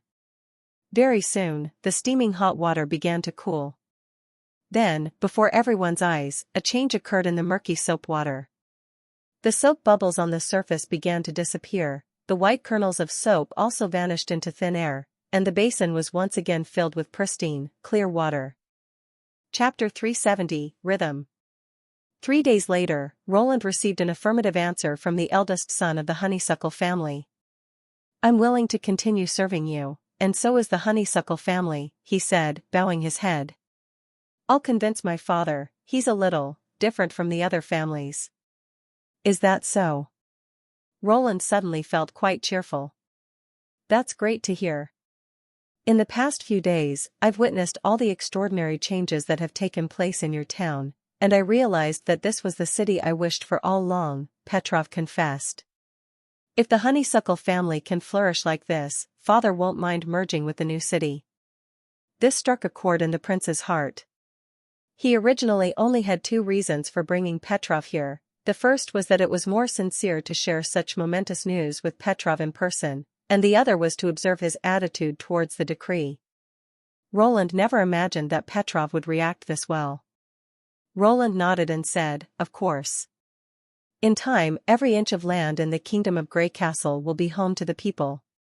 Then I must return to Stronghold as quickly as possible and relay this news to my father. Don't forget the other 4 noble families and all the nobilites of the western region." Roland added, "Any family who wishes to accept my terms will be welcomed unconditionally into the new city, regardless of past conflicts. You can hold a banquet in the Stronghold to spread the word." "You mean you want me to tell them?" Petrov asked, stunned. "Yes," the prince said, smiling. "This time, you can act as my ambassador." "Yes, your highness," the eldest of the honeysuckles raised a hand to his chest and said. Just as he was about to leave, Roland stopped him and said, "By the way, you did a great job with the witch incident. There'll be no more hiding from now on. After all this universal education, if anyone is still blindly hanging on to the church's teachings, they should be removed from the western region. You can decide how exactly you want to do it." "Yes, your highness." After Petrov Hull left, Roland stretched and yawned, and then continued flipping through the data that the city hall had compiled on various construction projects. Due to the heavy snowfall, the construction of the Kingdom Main Street had to be halted, and the construction of houses had been slowed down as well, so there were only a few indoor maintenance projects underway. Fortunately, Lotus had constructed a series of cave dwellings to shelter the refugees before she left. Even if more refugees came, they could be distributed among the current caves. This was the advantage of using heated brick beds. According to the Ministry of Construction, at least more than 60% of the workers were currently employed, so any last-minute recruitments from the city hall were always snatched up quickly, such as clearing the snow off the streets, transporting goods in the blast furnace zone and so on. If this were in any other city, having this many eager workers during the months of demons would be unbelievable. Winter was already the most difficult season for civilians, so most people usually shut themselves in their homes and survived by their fall harvest. However, Roland felt dissatisfied with seeing all this manpower being idle, so he racked his brain trying to think of something that could utilize it all. After all, Marguerite's Chamber of Commerce had bought the last batch of steam engines manufactured this year, and the city hall had more than enough money and grains, so that he could carry out many of his plans. At this thought, Roland had his guards summon Karl van Bate, the Minister of Construction. After he explained his ideas, Karl couldn't help but stare. "You want the masons and clay artisans to build ships for you?" He nodded and said seriously, "Yes, right by the harbor. Build a temporary workshop out of wood and keep a brazier burning inside to maintain the temperature. When the ships are completed, they can go straight into the water." "But, your highness, how can they ever know how to build such a thing?" "Of course they can. It's just like building the witch's tower," Roland said as he took out a piece of paper and drew a diagram. "Just set up a frame, lay down steel bars, and fill it in with concrete. I'll instruct you in building the first ship, and then you'll be solely in charge of supervision, so all the workers can be utilized as well." Karl looked at the blueprint skeptically. "Is this a bowl?" Roland couldn't help but smile. "Yes, it's a giant concrete bowl." Karl had not participated in the construction of the little town, so it was natural that he did not understand it. In fact, ships were constantly changing their shapes over time, with those of the next era barely inheriting those of the previous one. Roland had no idea how to design an ancient wooden ship with keels, but building a concrete ship was essentially no different from making a clay model. All it had to do was to float. It was the same for steel ships. With the improvements in welding technology, most modern ships abandoned the keeling method and were instead pieced together with steel plates so that the entire floor sustained its weight. There was no need to bother with wooden ships. He had already considered building a new fleet of concrete ships for a long time. Both the coal mining excavations in the nearby mountains and the transportation of refugees required large riverboats, so a flat-bottom design with a low draft was the best option. Compared to the conservative design of the little town, the new ship should have longer hulls to ensure a larger load, better stability, and higher speed. In order to also reduce construction difficulty, Roland decided to use paddle wheels to propel the ships. This had already been tested on wooden ships and was easier for the masons to achieve. "Your Highness, how many men do you plan to employ to build these concrete ships?" Carl asked awkwardly. "Round up all the idle workers and build multiple ships at a time, just like when you were building houses." This way, even if no one bought the newly produced steam engines, there was something for people to do. The furnace area could continue producing cement, which would kill two birds with one stone. In the coming years, if he could command a large fleet of cement ships, the First Army would always have reliable logistic fallback wherever it attacked. After dealing with this matter, Roland decided to check out the castle backyard. The olive trees and grapevines that Leaf planted provided a shelter against the snow. If they weren't working, the witches would usually practice in the backyard, including the newcomer Paper. According to Wendy, her abilities weren't temperature control, but they weren't material restoration either, and they had little effect on any substance other than water. This intrigued Roland to no end. After 3 days, the little girl shouldn't be as timid as she was when she first arrived, so he wanted to see her for himself. As soon as he entered the garden, Roland felt that there was something off. All he could see was lush greenery, as if he was in a different world from the snow outside. The olive trees were evergreen and had vines winding around their branches. Although it wasn't surprising that the trees blocked out the snow, all the plants here were still a little too vibrant. What made it different from a forest was that although there was no wind, the grass and trees swayed rhythmically in unison. He thought it was an illusion, but as he walked deeper into the garden, he saw the olive branches bend over as if they were greeting him, and the grass around his feet fell to the side as if to welcome him. This made Roland a little uneasy, and goosebumps began to appear on his back. He felt as if he was not walking in a garden, but inside the body of a giant creature. The whole garden seemed to be breathing. Chapter 371, The Heart of the Forest. Roland walked into the center of the garden and froze in shock. At the end of the path, a small house made out of plants suddenly appeared, with tree trunks and reformed crops forming its walls and layers of woven vines hanging up above, with some even carrying bunches of glistening grapes. A bonfire burned in the middle of the room, and there was green furniture placed all around. A closer look would reveal that they were actually shaped by strange plants that grew from the ground. For a moment, Roland felt as if he were in a fairyland. If it weren't for the familiar faces next to the bonfire, he truly would have thought he was dreaming. "What's this?" Tilly turned around and exclaimed, "Leaf's ability has evolved, and she's transformed herself into this garden." "Where's she?" Roland asked surprisedly. "She has become one with the plants," Tilly said, looking around her. "Everything you see right now is a part of Leaf." His feeling of walking inside a creature wasn't wrong. It was just that the creature was actually Leaf. Roland suddenly felt a tug on his heart. She can still turn back, right? As soon as I call off my powers, I can return to my normal form. Leaf's voice suddenly echoed. However, when he listened carefully, he realized that it wasn't Leaf herself who was speaking. The voice came from the rustling of swaying leaves and the rubbing of branches. Her answer calmed Roland down a little bit. "Can you hear us talk?" "Not only can I hear you, I can also see you, smell you, and feel you," Leaf answered happily. "I can feel the slightest changes in the garden, including the birds building their nest on a branch and a bug crawling on a trunk. It's hard to explain, but Lady Tilly is right. I am the garden itself, and I noticed you as soon as you walked in." Suddenly, a giant leaf hanging from the ceiling was lowered down next to Roland and unfurled slowly to reveal a cup containing purple liquid. The intricate cup was made from 4 overlapping olive leaves with their stems curving into a handle. Roland raised the cup up to his lips and realized that the liquid was freshly made wine, a perfect combination of sourness and refreshing sweetness.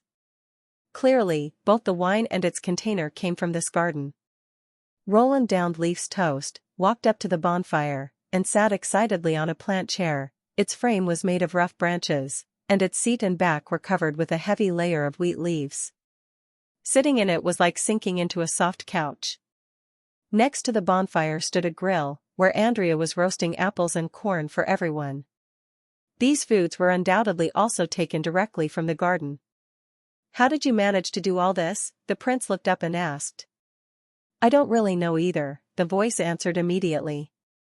I was just taking care of the newly planted crops and your messenger birds as usual, while also practicing my abilities, and they responded to my call. Maybe this is the reconciliation I have been searching for, bringing the forest and the lives inside it together as one. Could you use your abilities in the misty forest? Could you also turn it into a part of you? I don't think so, she hesitated. Even if I could, it would take a really long time. Maintaining this state doesn't require a lot of magic power, and I can even draw power from the forest, but every time I expand my area of influence, my mind becomes more sluggish. Sluggish? Roland asked confusedly. I don't know how to describe this feeling, said Leaf. If I kept expanding slowly, I might become one with the entire misty forest in a couple of years, but I'm scared that I might lose my consciousness. When I first started fusing with the garden, my mind felt so overwhelmed, as if it suddenly became very expansive. It took me a long time to get used to it. She paused and added, however, re-entering plants that I have already controlled doesn't give me this unfamiliar feeling, and it only takes the slightest thought to accomplish. How incredible, Roland thought.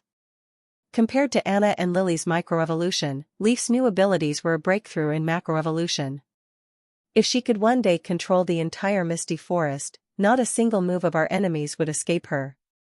Congratulations, Wendy said, smiling. Now there's another evolved witch in the Witch Union. According to Elsa, we have about half the amount of evolved witches as the Union. If she were here, she must have gone on and on about this for ages. Roland chuckled and glanced over at the little girl who was peeking curiously at him. What about Paper? Her ability, unfortunately, requires further testing, Wendy responded, but we found a strange phenomenon. She snapped her fingers, and 2 piles of packed snow immediately fell off the roof. Wendy placed one pile next to the bonfire and another in a corner of the room, and then she asked Paper to use her powers. I'm currently teaching her how to use her magic power evenly so that its effects are consistent, just like how you taught me. Although she can't control her power very precisely, it doesn't differ too greatly in general. Roland noticed that the snow next to the bonfire had quickly melted into an icy puddle, while the farther pile had only melted halfway. Wendy scooped up the melted water, carried it to one side of the room, and knocked on the wall. The tightly woven vines shrunk back to reveal a fist-sized hole, letting in the chilly wind. Here, now use your power on this, she said to Paper. The girl nodded and raised her hands, and Roland was shocked to find that the water had formed a thin layer of ice crystals. So her power is to speed up time and accelerate results? He doubted his theory as soon as he said.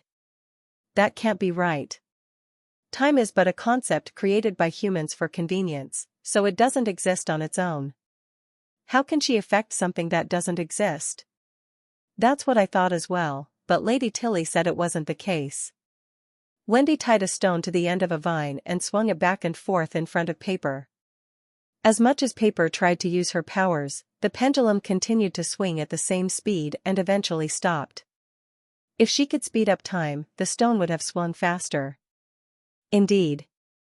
Roland quickly realized what her power was. She wasn't affecting time, but molecular movement. Her magic power could lower or raise the energy levels of molecules, which led to freezing and melting. Of course, Paper probably didn't understand this, so she simply used her intuition to control her power, which was why she had little impact on other objects. Oxidation was a long process and needed time to show visible results. If he guessed correctly, her power made her a natural catalyst. Rate translation quality. 6 comments join in. Chapter 372, Leisure. Translator, Trans and Editor. A week later, Border Town welcomed its last month of fall with a giant blizzard. Roland gazed out of his office window at the dark figures on the snowy rooftops. These were the townspeople carrying out their daily task of shoveling away the snow on their rooftops, so their houses wouldn't collapse under the weight. This day marked a full year of him being in this world, but last year's fall was not nearly this cold, and his view from this window was not nearly this orderly. At that time, the town was practically a wasteland. Besides a few decent wooden houses around the square, there were only shabby clay huts and straw shacks. Most of the nobilities lived near the square, from which the only stone road led to the castle. Otherwise, there was not a single inch of clean ground in the entire town, and everything reeked of the feces of human and livestock. Now, all the roads here were built from cement pavement, and even the uncovered roads were expertly packed solid. Dark lines separated the town into various sections, with the two sides of the main road reserved as a commercial district and the surrounding areas as residential complexes. In addition, Border Town's manufacturing industry was beginning to take shape, which was to say that it finally replaced workshop manufacturing with a continuous assembly line, although this was only the case for steam engines.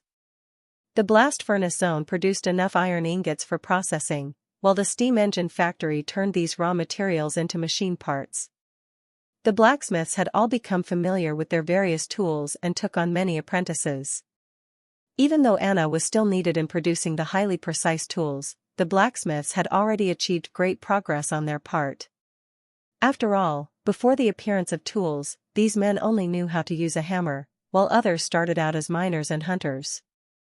He might as well call these engines the fruits of these workers' labor. There was also the production of ammunition and gunpowder, which was also entirely done by civilians. Anna still needed to produce the firearms herself, not because of a lack of machine tools, but because the town's blast furnace couldn't produce iron with consistent quality. This had already been added to Roland's list of problems to tackle. The achievements in chemical engineering were even more exciting, because Roland didn't have any high expectation, any result was a pleasant surprise. Now, sulfuric acid and nitric acid were being massively produced, and chemical explosives were beginning to be developed. As long as ammunition production could increase, switching to repeating rifles wouldn't be an issue. It didn't matter that their production methods were outdated, because producing anything at all was more important, given the town's current state. When Paper's abilities stabilized so that she could precisely control her own magic power, there might even be another peak in chemical engineering. What mattered the most was that all aspects of Border Town, whether it was production, education, or construction, were all on an upwards developing trend. In time, as more and more people became educated, there would be more frequent breakthroughs in every field. He felt his heart burst with pride for transforming a rundown land into what it was today within only a year. Roland felt as if he could stand by the window and watch this town all day long. At that moment, the sounds of tolling bells came from the northwest direction. That was the alarm for a demonic beast attack. After the arrival of the months of the demons, the alarm would sound every 3 to 4 days. However, the First Army was already very experienced in handling attacks and no longer required Roland's supervision. If he had not stood alongside the militia a year ago, they all would have dropped their weapons and run away. The demonic beasts are back. Should I go take a look? Nightingale's voice emerged next to his ears. Sure. Roland nodded. Be careful. Don't worry. They can't touch me. He felt a slight warmth on his cheek, and the voice disappeared. Roland shook his head helplessly. The witches were probably sick of hiding indoors from the snow, so Nightingale might just want something to do. The combat-type witches who came with Tilly were especially eager to rush to the city wall and watch the battle, waiting for demonic hybrids to rush up the wall so they could put their abilities into play. Nightingale was intrigued after hearing about this and began joining the combat witches every time the alarm sounded. Perhaps she intended to compare herself to others and determine who was the strongest combat witch. Roland sighed. If only she could be this eager in her training. However, fighting side by side could bring witches and mortals closer together, so he didn't bother to stop them. The current revolving rifles were enough to fend off regular demonic beasts, but they faltered in the face of demonic wolf-lion hybrids, so having powerful witches present could stabilize the defense line and reduce casualties. So far, there hadn't been a single death in the First Army. Nightingale's exit reminded him that the combat witches had found a way to entertain themselves, but the assistant witches still didn't have much to have fun with. It was time to think of some new activities. At that thought, he summoned Soroya. Your Highness, do you have a new task for me? This painter who had accomplished so much for border town seemed to be in good spirits. The freckles on her face had lightened, and her eyes shined with a piercing vitality. Her pleading question stifled Roland a little. Why did he suddenly feel so remorseful? Have you been busy lately? No, why do you ask? Soroya pushed a lock of hair out of her forehead. Recently, fewer workers have been going to the factory, so it only took me a few hours to finish my coating every day, and the weird metal boxes made by the alchemist Sir Kyle kept me busy sometimes. She paused, tilted her head, and smiled. However, compared with being in the camp of the Witch Cooperation Association, I prefer this fulfilling life here, and I'm really glad that my abilities are helpful to you. Wow. What a blinding smile. Roland couldn't help but feel a little guilty. Ahem, I called you here to draw some new cards for me. More Gwent cards? No, you all are probably tired of those, he waved his hand and said. It's too simple. As long as you know your opponent's hand, the game is basically predictable. Yes, you're right. See, this what the new cards look like, very simple. Roland took out a piece of paper and drew a rough sketch. There are 4 different symbols, each with cards numbered from 1 to 13, as well as 2 jokers, so it's 54 cards in total. Soroya's abilities had evolved greatly, so she was able to quickly produce a deck of cards directly from his sketch. How do we play them? There are a lot of games you can play with these, but let's start with an easy one. Roland tested the cards with his hands and felt as if he were time-traveling again. To celebrate a spring festival, his family would always sit around their fire barrels, watch the spring festival gala, and play poker until the next morning, when they would light firecrackers to welcome the spring. Different from mahjong, poker could be played anywhere and had many variations, so it was probably the most popular game in the world. Go fetch Anna, Roland said, smiling. I'll teach you how to play Fight the Landlord. Chapter 372, Leisure. A week later, Border Town welcomed its last month of fall with a giant blizzard. Roland gazed out of his office window at the dark figures on the snowy rooftops. These were the townspeople carrying out their daily task of shoveling away the snow on their rooftops, so their houses wouldn't collapse under the weight. This day marked a full year of him being in this world, but last year's fall was not nearly this cold, and his view from this window was not nearly this orderly. At that time, the town was practically a wasteland. Besides a few decent wooden houses around the square, there were only shabby clay huts and straw shacks. Most of the nobilities lived near the square, from which the only stone road led to the castle. Otherwise, there was not a single inch of clean ground in the entire town, and everything reeked of the feces of human and livestock.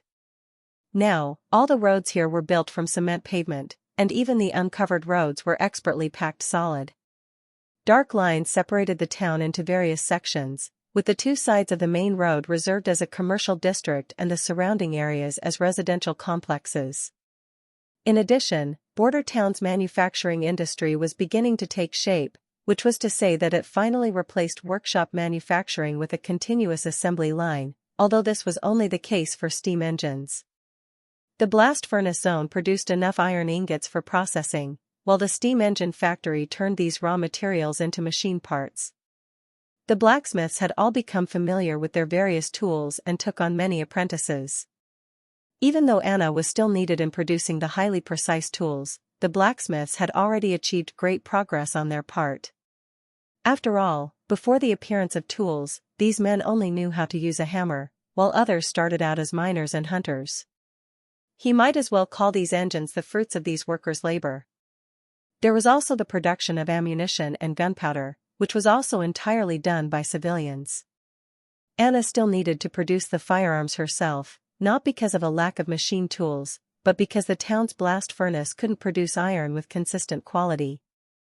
This had already been added to Roland's list of problems to tackle. The achievements in chemical engineering were even more exciting, because Roland didn't have any high expectation. Any result was a pleasant surprise. Now, sulfuric acid and nitric acid were being massively produced, and chemical explosives were beginning to be developed. As long as ammunition production could increase, switching to repeating rifles wouldn't be an issue. It didn't matter that their production methods were outdated, because producing anything at all was more important, given the town's current state. When Paper's abilities stabilized so that she could precisely control her own magic power, there might even be another peak in chemical engineering. What mattered the most was that all aspects of Border Town, whether it was production, education, or construction, were all on an upwards developing trend. In time, as more and more people became educated, there would be more frequent breakthroughs in every field. He felt his heart burst with pride for transforming a rundown land into what it was today within only a year. Roland felt as if he could stand by the window and watch this town all day long. At that moment, the sounds of tolling bells came from the northwest direction. That was the alarm for a demonic beast attack. After the arrival of the months of the demons, the alarm would sound every 3 to 4 days. However, the First Army was already very experienced in handling attacks and no longer required Roland's supervision. If he had not stood alongside the militia a year ago, they all would have dropped their weapons and run away. The demonic beasts are back. Should I go take a look? Nightingale's voice emerged next to his ears. Sure. Roland nodded. Be careful. Don't worry. They can't touch me. He felt a slight warmth on his cheek, and the voice disappeared. Roland shook his head helplessly. The witches were probably sick of hiding indoors from the snow, so Nightingale might just want something to do.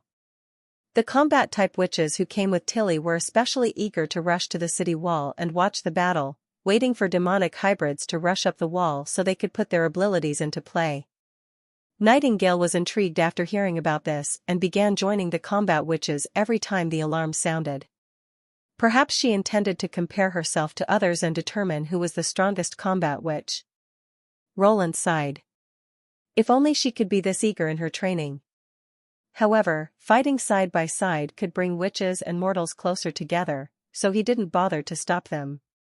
The current revolving rifles were enough to fend off regular demonic beasts, but they faltered in the face of demonic wolf-lion hybrids, so having powerful witches present could stabilize the defense line and reduce casualties.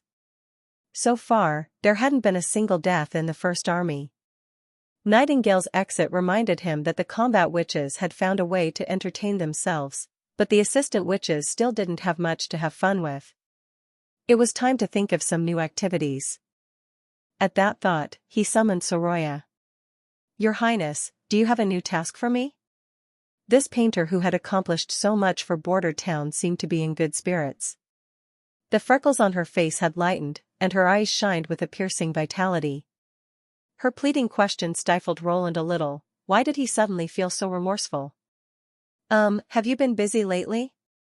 No, why do you ask? Soroya pushed a lock of hair out of her forehead. Recently, fewer workers have been going to the factory, so it only took me a few hours to finish my coating every day, and the weird metal boxes made by the alchemist Sir Kyle kept me busy sometimes. She paused, tilted her head, and smiled. However, compared with being in the camp of the Witch Cooperation Association, I prefer this fulfilling life here, and I'm really glad that my abilities are helpful to you. Wow. What a blinding smile. Roland couldn't help but feel a little guilty. Ahem, I called you here to draw some new cards for me. More Gwent cards? No, you all are probably tired of those, he waved his hand and said. It's too simple. As long as you know your opponent's hand, the game is basically predictable. Yes, you're right. See, this what the new cards look like, very simple. Roland took out a piece of paper and drew a rough sketch. There are 4 different symbols, each with cards numbered from 1 to 13, as well as 2 jokers, so it's 54 cards in total. Soroya's abilities had evolved greatly, so she was able to quickly produce a deck of cards directly from his sketch. How do we play them? There are a lot of games you can play with these, but let's start with an easy one. Roland tested the cards with his hands and felt as if he were time-traveling again.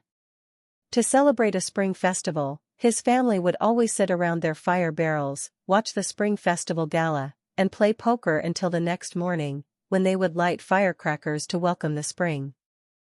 Different from mahjong, poker could be played anywhere and had many variations, so it was probably the most popular game in the world. Go fetch Anna, Roland said, smiling. I'll teach you how to play Fight the Landlord. Chapter 373, A Clue at the Market. Roland stood behind his wife and smiled gently as he watched her pick out pieces of meat from a stall. There would always come a certain time when the look in Irene's eyes became extra serious. Actually, every piece of meat is priced according to its weight, so you don't have to spend so much time choosing. That won't do, she said in firm rejection. Although I know that you like lean meat, without the fat, the dish won't have any flavor. A layer of fatty meat for every layer of lean meat will make the best ribs, and is also ideal for slicing and frying. I have to choose carefully. Roland laughed uncontrollably. Fine, you take your time. I'll go and buy a sack of wheat. The queue is quite long, so when you're done, come and find me. Okay, Irene replied without turning her head. He shook his head helplessly and advanced towards the wheat stall in the convenience market. Ever since snow started falling, Lord Roland had put up wooden sheds, which acted as wind shields, around the market. He also specially posted an announcement that even though it was winter, the sales in the market would not stop. This implied that during the long months of the demons, Border Town would continue to be provided with a stable supply of food. To the townspeople, this measure effectively granted them peace of mind. Compared to the meat stall, the wheat stall was much more frequented by customers. A long queue was formed in front of the counter, while surrounding the queue were 2 patrol members wearing black uniforms whose task was to maintain order. In Border Town, they were given a unique name, policemen. Morning Light had already gotten used to seeing all kinds of amazing initiatives by Lord Roland, and a change in name was nothing interesting. He also knew that the named patrol members was commonly associated with rogues and ruffians, and therefore changing the name gave a wholly different impression. Good afternoon, Mr. Eltek. Someone in the queue recognized him. You've also come to buy wheat? Stand here with me. Let me offer you my position. No, that's unnecessary. Roland waved his hands and stood at the back of the queue. Thank you. You're so popular, a middle-aged man in front of him laughed and said, the former first knight of the Western region indeed. Roland was slightly stunned. You know about my past? Haha, of course. This is no secret in Border Town. The man touched his own chin and grinned. My sons and daughters are highly fond of you. Ever since my eldest son, Nat, heard about your background, he can't stop telling us how much he wants to become a knight too.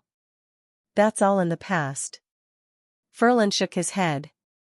And His Highness no longer needs knights. That's because we have the First Army. The man said casually. In the past, I wouldn't dare to talk to you like that. Indeed, while he was still a knight of the Duke, most common folks did not even dare to look straight at him. The rumors about him were filled with words of not only envy and admiration, but more commonly, fear. The only person who dared to make eye contact with him, and who was able to speak straight to him without scruple about status, was Irene. The first time they met at a theater, his heart found its home. After being defeated and brought captive to Border Town, Roland originally thought that it simply entailed a change of the lord he worked for. He did not expect that he would become a teacher to many people and receive widespread respect. The form of respect shown towards him was completely different from the old times when he was a knight. People no longer avoided him and instead came close to him. Compared with the respect shown by keeping a distance, it was the latter which made Roland feel more comfortable and satisfied. Perhaps I'm not suited to be a knight. After waiting for more than a quarter of an hour, it was finally Roland Eltek's turn. Identity card, please. The counterperson said before she got a shock. Teacher Roland? Betty. Roland was also a little surprised that the girl standing behind the counter was a student from his first batch of graduates. He soon understood, and said happily, You're working in the city hall now? Indeed, she revealed an expression of joy and bowed towards Roland as if she was still in school. I'm now a trainee in the governing hall, and I am currently working in the agriculture department. Roland did not want to make the people behind him wait, so he hastily presented his identity card together with 6 silver royals. I want to buy a medium sack of wheat. Sure. She recorded his name in the daybook and shouted towards the back room. A porter walked out of the warehouse and placed a sack of wheat on the counter. Inspection and selection of goods were prohibited at this stall. Every sack was filled beforehand and classified as large, medium or small according to its weight.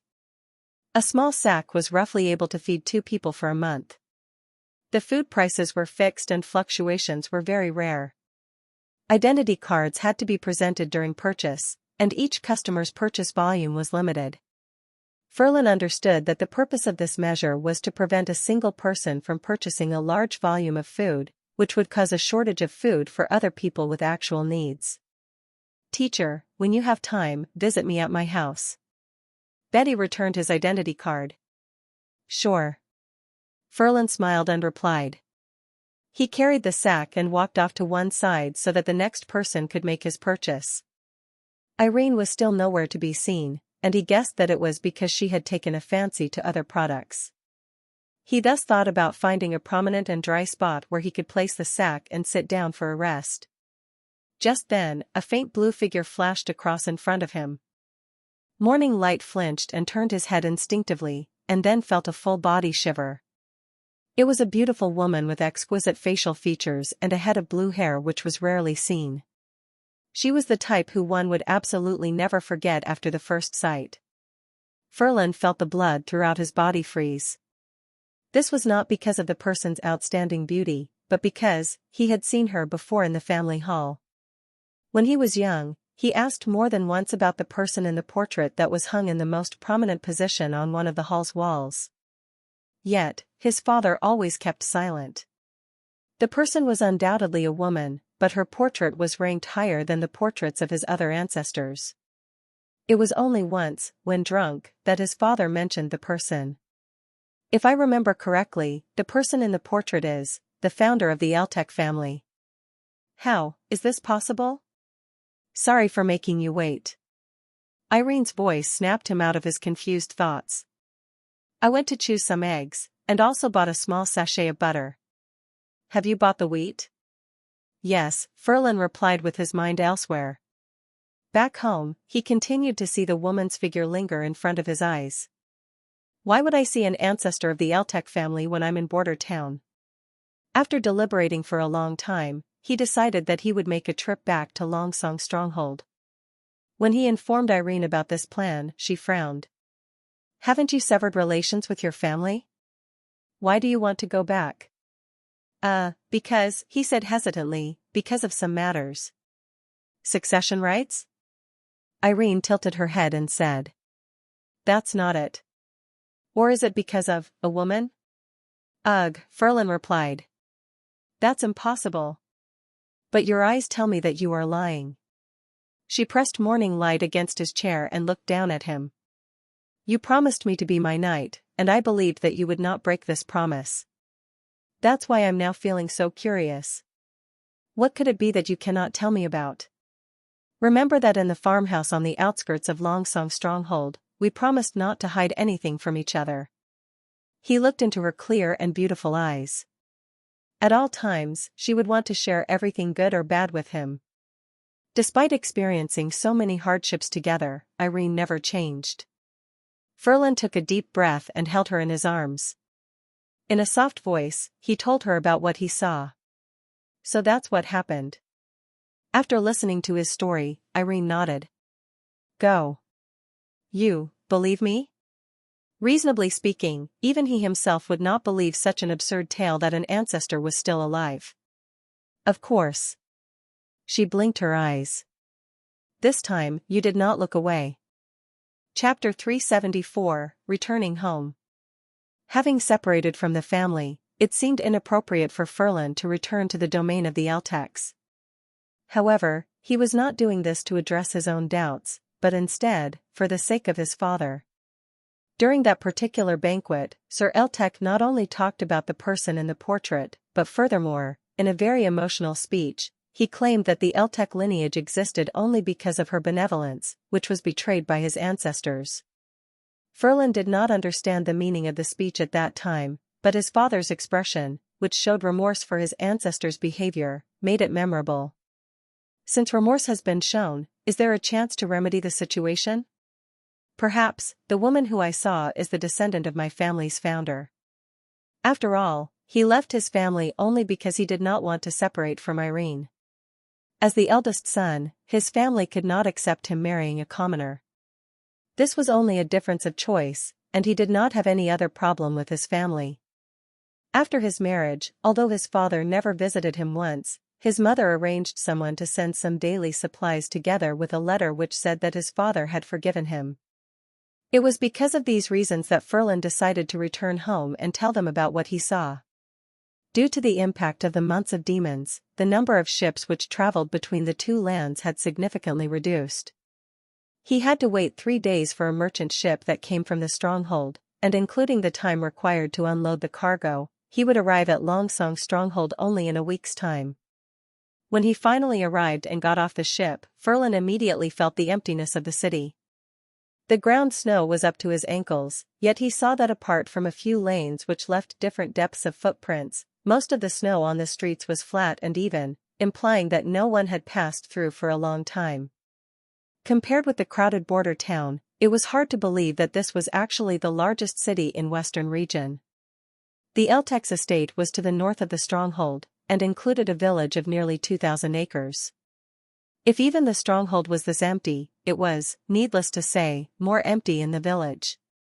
As his coach traveled along the road towards his family's mansion, he saw bodies of starved people on the way. Every year, if snow started falling early in autumn, most poor people would be caught unprepared without sufficient food and firewood, and approximately half of these people would not be able to hold out till the next spring. Although what he saw was very common during the months of demons, Roland could never get used to seeing it. After passing through several more scattered huts, Roland finally returned to the doorsteps of his family home for the first time in many years. The iron gate in the courtyard was firmly locked, and the front yard was covered with snow. However, the slabs of the walkway were cleared of snow, evidently showing that there was someone in the family who took care of the estate. He knocked on the iron gate forcefully, and after a short while, 2 guards walked out of the mansion. One of them quickly identified Roland and said surprisedly, "You are eldest master." "I want to see Sir Eltec," Roland said placidly. Although everyone living in the mansion knew that Morning Light had severed ties with the family, this was after all a matter among the noble family, and hence the guards did not dare to make any decision. The 2 guards quickly opened the iron gate. One of them led him into the lobby to wait, while the other went to inform the butler. Roland did not expect that the first person to rush over would be his younger brother, Miso Eltec. "You don't belong here anymore. Why are you back?" He frowned as he sized up his elder brother. "You walked over here? Where's the squire?"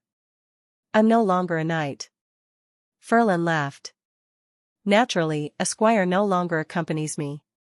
"Ah, I almost forgot that you were brutally defeated by the Prince of Border Town and became his prisoner. Has he released you or what?" Miso snorted. "Is it because you don't have money to tide over winter? I can give you a little, but you'll then have to leave." His brother's attitude made Roland sigh.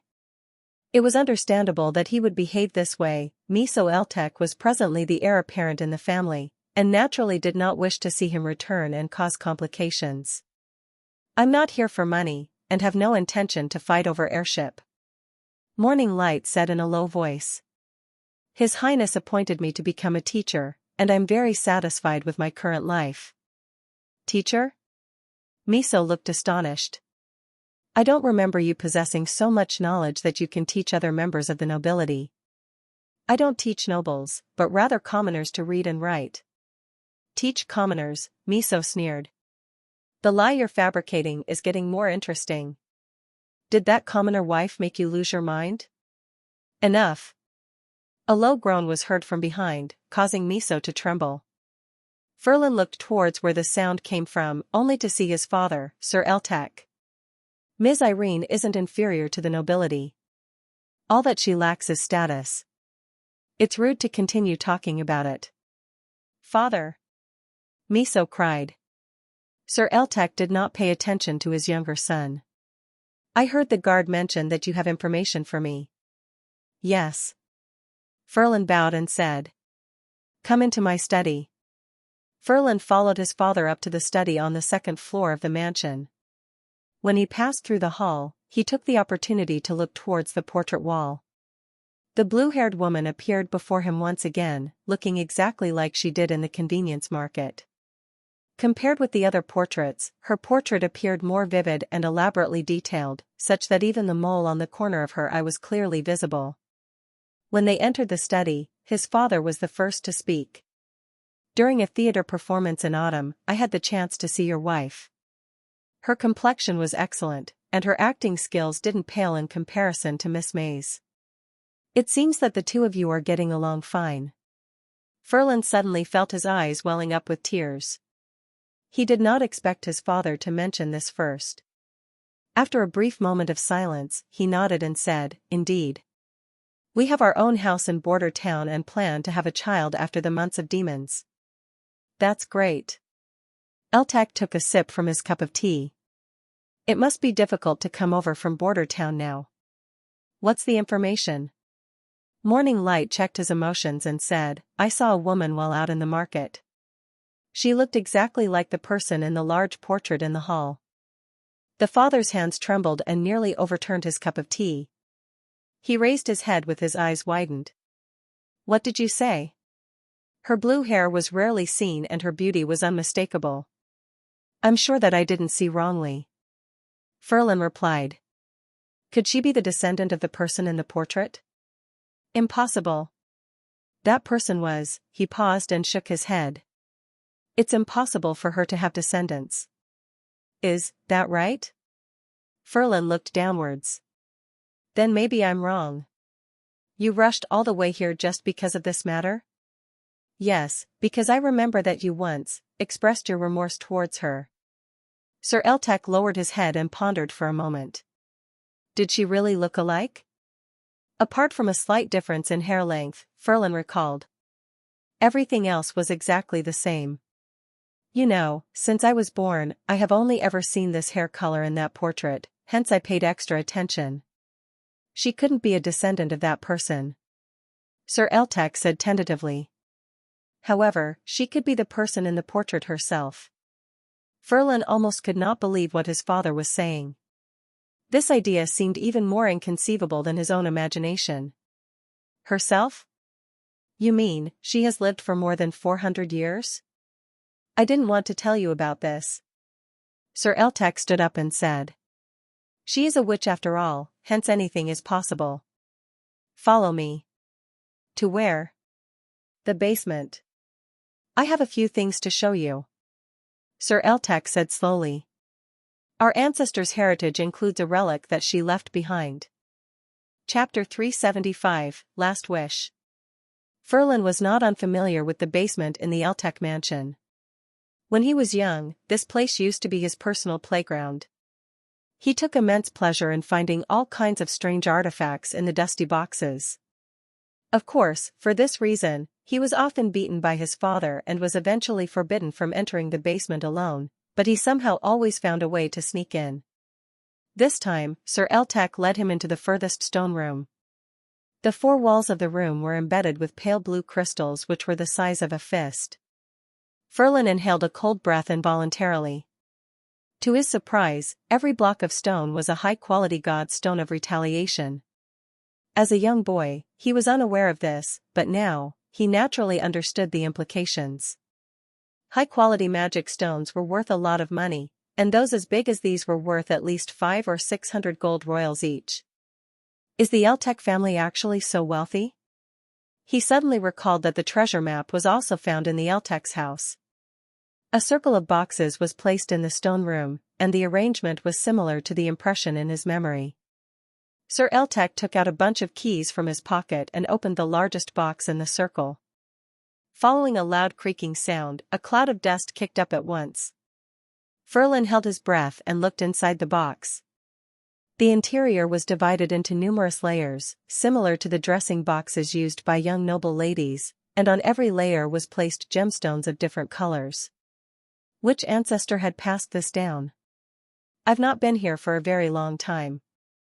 Sir Eltek sighed. Every time I see these magic stones, I would remember the past events which my ancestors told me about. Magic stones? Ferlin asked in surprise. Yes, they are treasures which only witches are able to use. He nodded. This is a long story. Our family was established under the blessings of a witch. Ferlin's father started to recount about the family and its history. Some of the details of his story were different to what Ferlin had heard as a child. The first Eltek ancestor was in fact not from Western region, but instead, from the remote and unexplored barbarian land, which was located past the impassable mountain range. Ferlin's eyes gradually widened. He did not imagine that the portrait could have concealed such an amazing secret. Our family's founder, Ancestor Elsa, had once established a huge kingdom together with many other witches. The witches were part of the dominant class, akin to today's nobility, in the kingdom. It was an offensive by the demons from hell which brought about the demise of the kingdom. In the final battle, the survivors fled in different directions. Elsa led a group of people towards the stone tower in the misty forest to collect experimental materials, while another group of people followed the troops to Grey Castle. At that time, the land on which the kingdom was eventually built was barren and desolate. Were our ancestors part of the other group? Ferlin asked hoarsely.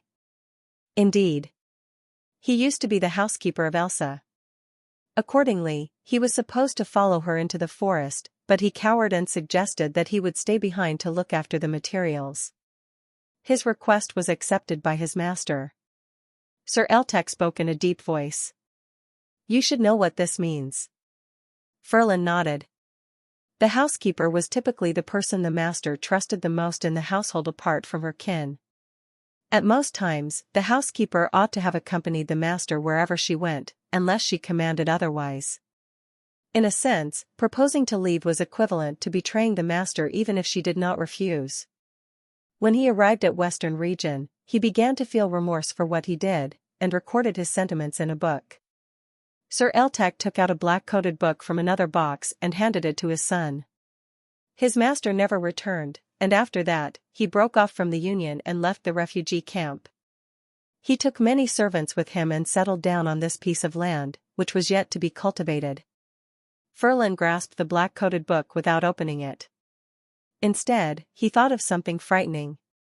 So, does that mean that you knew from the beginning that everything the church did was wrong? If the witches had fought against the demons before, why are they now branded as the devil's minions? There's definitely much more to this than meets the eye. I knew, but I couldn't do anything. Sir Eltek said calmly. If a witch was found in our territory, I would definitely help to hide her. But in the stronghold, I wasn't able to do so, because of Duke Ryan's disagreement. He hated witches more than the church did. From the records of some of our later ancestors, it's evident that they did the same thing as me, except that they never informed the survivors about what happened in the witches' kingdom. Are these survivors still in the household? Of course not, they're all in their graves already. He spread his hands.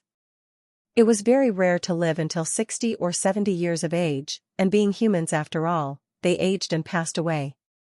But you believe that our first ancestor could still be living. This is only a possibility. Witches have many different abilities but are unable to breed children, hence I made this supposition. Ferlin pondered for a brief moment and then changed the subject. Did our ancestors never think of entering the misty forest to find Ancestor Elsa? Easier said than done. His father shook his head. If even witches were unable to return safely, ordinary mortals entering the forest would simply be courting death. Furthermore, 400 years ago, the western region was a wasteland with beasts and jungles everywhere. It was extremely difficult to settle down upon, and hence there wasn't time to take care of other issues.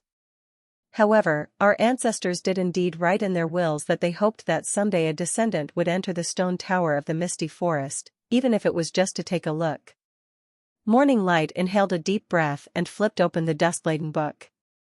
From the very first page, he already felt a sense of regret written between the lines. Much of the writing had faded over time, but perhaps because of this reason, the heavy feelings of his ancestors became even more pronounced. After reading for a long time, he finally flipped to the last page of the book where the wills, which seemed more like unfulfilled wishes, were written. This was, in all likelihood, the page which made his father become emotional on that night when he was drunk. As a former knight himself, he could empathize with this. "Do you need me to find her?" Ferlin asked after a brief silence. "If she's indeed Elsa, then she must be staying at the prince's castle, and as far as I know, many witches are also gathered there." "Witches are gathered in the castle?" the knight responded while deep in thought. Little wonder that Longsong Stronghold made an announcement to recruit witches a few days ago. It seems that His Highness is intent on becoming an enemy of the church. Then, he shook his head. "No, you don't have to find her." Ferlin felt surprised. "Don't you want to see her?" "It's wrong for an ancestor to visit a descendant." Sir Eltec laughed. "Of course, we should be the ones to visit her." We? "Indeed. I'm following you to Border Town." His father stroked his chin and smiled. "Bring all of these things. If she's really Elsa, our ancestors' last wish may finally be fulfilled." Chapter 376, The Castle's New Facilities. "What are they?" Andrea asked while chewing on the dried fish. The prince of the kingdom of Grey Castle was tossing about something new again. He spliced sections of brass together, having Anna melt the joint and Soraya wrap a soft layer of magic coating around it. At first sight, they looked like the water pipes installed in the bathroom, but they were much larger in size and each of them was about the size of a human thigh. It was impossible for a man to move it without the help of Hummingbird, who reduced the weight. Yet, the brass was not installed only in 1 or 2 rooms but horizontally throughout the whole castle and the witch's house. It entered from the corner of the room, connecting with a strange metal louver along the bottom of the wall, crossed the next room and joined with the longitudinal pipe at the very end.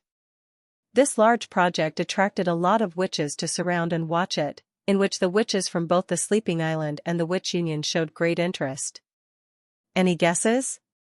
Roland smiled mysteriously and said, "If you get it right, an extra ice cream bread for dinner." Ice cream bread? This caught Andrea's attention. It was the most amazing food here, a layer of sweet ice cream stuffed in 2 slices of toasted bread. It had never been heard of before in the Kingdom of Dawn. She instantly fell in love with the delicacy the moment she tried it. Despite being teased by Ashes repeatedly, she would still eat it. Otherwise, watching it being left on the plate would still be nothing short of torture to her. "Does this supply water to rooms?" Ashes frowned. "Of course not." Andrea pouted to herself. Copper was not cheap. Since the small pipes in the bathroom could distribute water, why use such a huge one?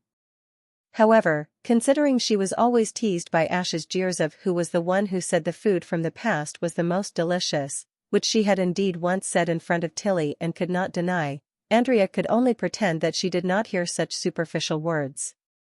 What a shallow opinion. Who needs such a big pipe for water supply? Someone said behind Andrea. His Highness would never do such a pointless thing. Incisive. That was exactly what Andrea was thinking. Her spirit was lifted right away. No one else would dare to use such a tone to talk to an extraordinary other than herself and Miss Nightingale from the Witch Union. She turned around and saw a woman looking at Ashes in disdain, with her chin being lifted to just the right angle. This is the expression the nobility should use. Andrea secretly praised this mysterious woman who was the most cordial which she had met since she came to Border Town. Nightingale showed her extraordinary skills during the rescue of the witch and the relic. She was also from a noble background, and even her hair color was similar to Andrea's. In the battles against the demonic hybrids on the city wall, Nightingale had recognized her ability and shared dried fish with her. She was just acting like a noble. Most importantly, she didn't like Ashes at all. Andrea didn't know how Ashes offended Nightingale when she first came to Border Town, but wasn't it true that the enemy's my enemy was my friend? Not to mention that her character was very compatible with Andrea herself. "You're talking as if you know the answer," Ashes shrugged and said. "Of course, I know." Nightingale grinned and said, I'd been in the office when His Highness was drafting the design drawings. All of his plans were drafted in front of my very eyes. It's not fair, Mystery Moon muttered. She doesn't take part in the examinations though, said the prince. The prince's words made Nightingale's proud expression stupefied right away. A hint for you all, these pipes are only parts of the system and you may want to look elsewhere in order to better figure out the answer. Goo. Maggie flew out of the room with lightning immediately. The other witches were not far behind. Everyone had scattered away, trying to have a look at the pipe. Andrea fell behind everyone else on purpose. When everyone left, she winked at Nightingale and called her out to the door. What's that? Andrea whispered, I'll share half of the dinner bread with you if I got it right. I don't know either. Nightingale's reply shocked her. But you just said that you had gone through all the designs, didn't you? Yeah, just like natural science theoretical foundation, even if you understand the individual words on it, can you understand them when they're put together? Andrea opened her mouth but she found that she was quite right. She had tried the book herself and found that it was just like hieroglyphics. I'm afraid only Anna has the ability to understand His Highness' intention by simply looking at his drawings, Nightingale said. If you ask her, she'll definitely tell you the answer. After Nightingale left, Andrea hesitated for a while and finally didn't call for Anna to come out from the room. It was not being reserved or embarrassed, but rather, out of respect. She was not afraid of the heinous criminals nor the cruel verdict army, but she was in awe of such a girl less than 20. She remembered when she passed by the prince's office once and overheard the conversation of Anna and His Highness. Their conversation still brought her goosebumps now. Those strange terms like the high-angle calculation, orbit trimming with drop-point parameters and the conversion from kinetic energy to potential energy in an ideal state, all made her rooted to the spot immediately. They were both witches, but why Anna could fluently speak such terms that Andrea didn't understand at all. From that moment onwards, Andrea had an extended admiration towards Anna. She thought that Anna was a totally different type of person from herself but at the same level with Lady Tilly instead. Since she could not ask for the answer, she could only rely on herself. Andrea went around to explore each of the rooms according to His Highness' advice. She found that there was a rectangular metal railing separating the pipes in the room that had completed the installation as if it was to prevent anyone from touching the pipes. Upon seeing this, she thought, if it wasn't for the presence of barbarians like Ashes, even if someone touched them it probably wouldn't be a big deal.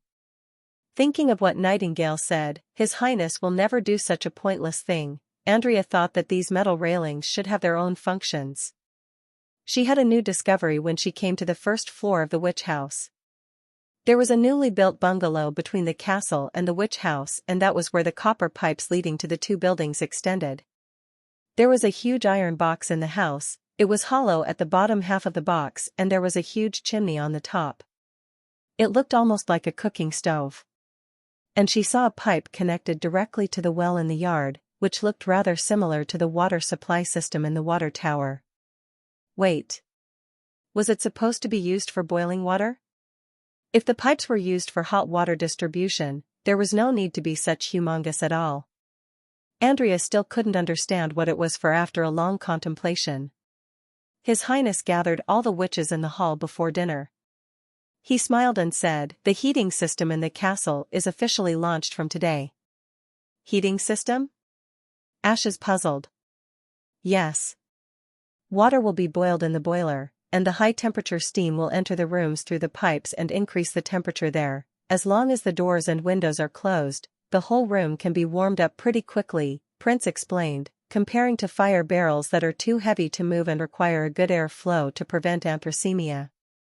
The new heating system doesn't have such concerns at all. It'll make you feel as warm as in spring while sleeping. When the debug ends, the residential area will be gradually equipped with such heating system. Next, the ice cream bread winners are, in addition to Anna, Soraya, and Hummingbird who were participating in the installation of the heating system, there was only one person who guessed it right. And it was Tilly. Andrea helplessly stared at Lady Tilly who was smiling while eating the delicious dinner, completely losing her reserved manner of a noble. Chapter 377, Under Low Temperatures. The boiler heating system was not too complicated and essentially just involved boiling the water and distributing the heat through pipes and radiators into the rooms. The heat could be carried by water or steam, and Roland preferred the latter because it had a higher temperature and was more convenient. As long as the boiler kept on running, the steam pressure would fill the pipes with hot water droplets without the help of a pump. Of course, there were also shortcomings to a steam heating system. The pipes were always under very high pressure, so weak infrastructure could cause leakages or even explosions. The steam would reach temperatures of 200 to 300 degrees Celsius, making it extremely damaging to human flesh and thus raising the safety standards for the steam heating system. Anna's blackfire welding technique, combined with Soraya's coating, guaranteed system integrity and reduced these risks to a minimum. Roland also installed an automatic valve on the boiler, which had the same mechanical principles as the centrifugal governor on a steam engine. When the furnace pressure was too high, the high-speed rotation of the flywheel would pull the valve upwards, releasing steam and lowering pressure. The last safety measure was located between the boiler and the two main heating pipes. Roland asked Anna to carve several grooves around the connecting copper pipe in order to decrease its strength, just like in the design of tin cans. Even if the pressure valve failed to turn on, the explosion would still be contained in the boiler and would not harm anyone in the room. The castle was completely transformed after the heating system was up and running. The witch's thick winter clothes were replaced with unlined fall garments. Watching the girls talking and laughing in their colorful attire greatly increased Roland's motivation to work. Of course, these facilities could only act as a supplement to their lifestyle and help create a better working environment. His next task was much more important and decided the future of the Western region. He had to find a way to produce synthetic ammonia and reduce dependence on nitrate, which would allow chemical explosive production to reach new heights and satisfy the amount required to use automatic firing weapons. If he could achieve this by the end of the winter, it would undoubtedly serve him well in his planned offensive in the spring. Roland summoned Kyle Sichi and Agatha to his office. "How have you two been working together during these past few days?" he asked with a smile on his face. Kyle Sichi was the chief alchemist of Border Town, but besides his love for alchemy, he hardly cared about people's feelings or opinions. On the other hand, Agatha came from the Witch Kingdom from 4 centuries ago and was a proud member of the Quest Society, the kingdom's most prestigious research institution. Both of them were straight talkers and had highly reactionary personalities. Roland was often worried that they might fight, but he needed them to work together to produce nitro-explosives and ammonia. Thus, he had to personally check in with them, because if they argued, only he would be able to work things out. Very well. Kyle's words shocked Roland. Miss Agatha's abilities are of great help to my experiments. I found the stable synthesis temperature of nitration glycerol, and there have been no problems with laboratory preparation, so we're currently testing the possibility of industrial production. None of this would be possible without the ice cups. Oh, forgive me, I was so busy that I forgot to inform you of this. He paused and said, by the way, if you called me here to ask about this, can I return to my laboratory now? I still have many things to do. Is that so? Roland looked towards Agatha, and she nodded. Sir Kyle has an extraordinary amount of knowledge, especially in regards to the elements, which is somewhat similar to that of the Quest Society. We're cooperating very nicely, and if he was in Tequila, he would definitely have been accepted by the Union. Was it actually easier for 2 straight talkers to get along? It seems I was worried for nothing. But why does the chief alchemist more respectful towards the witch than towards me? How sad, Roland thought to himself and cleared his throat. Then I'm relieved. I gathered you here to assign you some new research. Please. Kyle perked up as soon as he heard the word research. As I said before, there are many different gases in the air, and it's time we start using them. According to elementary chemistry, oxygen and nitrogen make up 99% of the air, and I need to separate these 2 gases for chemical production, Roland explained. Kyle contemplated for a moment. Do you mean we should separate them by using their different characteristics, such as their different boiling points and melting points? That's right. Roland nodded. Condense and then reheat the gases. As the boiling point of nitrogen is lower than oxygen, it can be distilled from the liquid first. Since the temperature needed is far below the freezing point for water, the experiment is difficult to conduct with conventional methods, so Agatha's abilities are crucial. Turning air into liquid, Kyle said, stroking his beard. It sounds very interesting. If the temperature was brought low enough, they could freeze into solids, Roland smiled and said. The alchemist probably never dreamed that the seemingly elusive gas could be held in a person's hands, as long as adequate anti-frostbite measures were taken. Agatha asked confusedly, I flipped through the same book a little, but I didn't see anything about air being frozen into a variety of gases. It's difficult to distinguish them with the naked eye because they are mixed together and show no distinct layers, Roland explained. The first step is to eliminate carbon dioxide, which has the highest freezing point, but it makes up a very small percentage of air, so you wouldn't even notice its solid form. Next, oxygen and nitrogen would fuse together to give off a light blue hue. If you don't separate it, it would look like a pure substance, but liquid nitrogen is actually colorless. What should we do? First, prepare the distillation vessel. The prince grinned. This is a very important project. There was no doubt that depending on Agatha alone would not be enough. Glass could easily break under repeated temperature changes, so the vessels for the liquid air could only be made of steel. This was not difficult for Anna, but the closed shell would make it impossible to see the liquefied air changing during the heating process. Therefore, Sylvie's eye of magic was necessary to observe the situation inside of the vessel. Then, Agatha would record the magic consumption at the boiling point of nitrogen, as well as the stable production temperatures. Preparation alone took 3 days. When the vessel was completed, Roland went to the chemistry laboratory to personally oversee the town's first oxygen-nitrogen separation experiment. Chapter 378, Oxygen and Nitrogen. Agatha, Sylvie, Chavez, and Kyle Sichi would conduct the experiment. Carter, Iron Axe, Bariv and all the other witches of the Witch Union were also required by Roland to come to the lab, as it was an experiment of great practical and educational significance. The 5th laboratory was chosen for this event, given that it was the largest lab and had enough space for the 24 people. Considering the experiment was the first of its kind, Roland had built a tower-shaped vessel which was only as tall as a man with a diameter of 1 meter instead of a giant fractionation vessel. The inside of the vessel was divided into 3 parts. The air would enter the vessel through the bottom part and come out through the 2 parts above.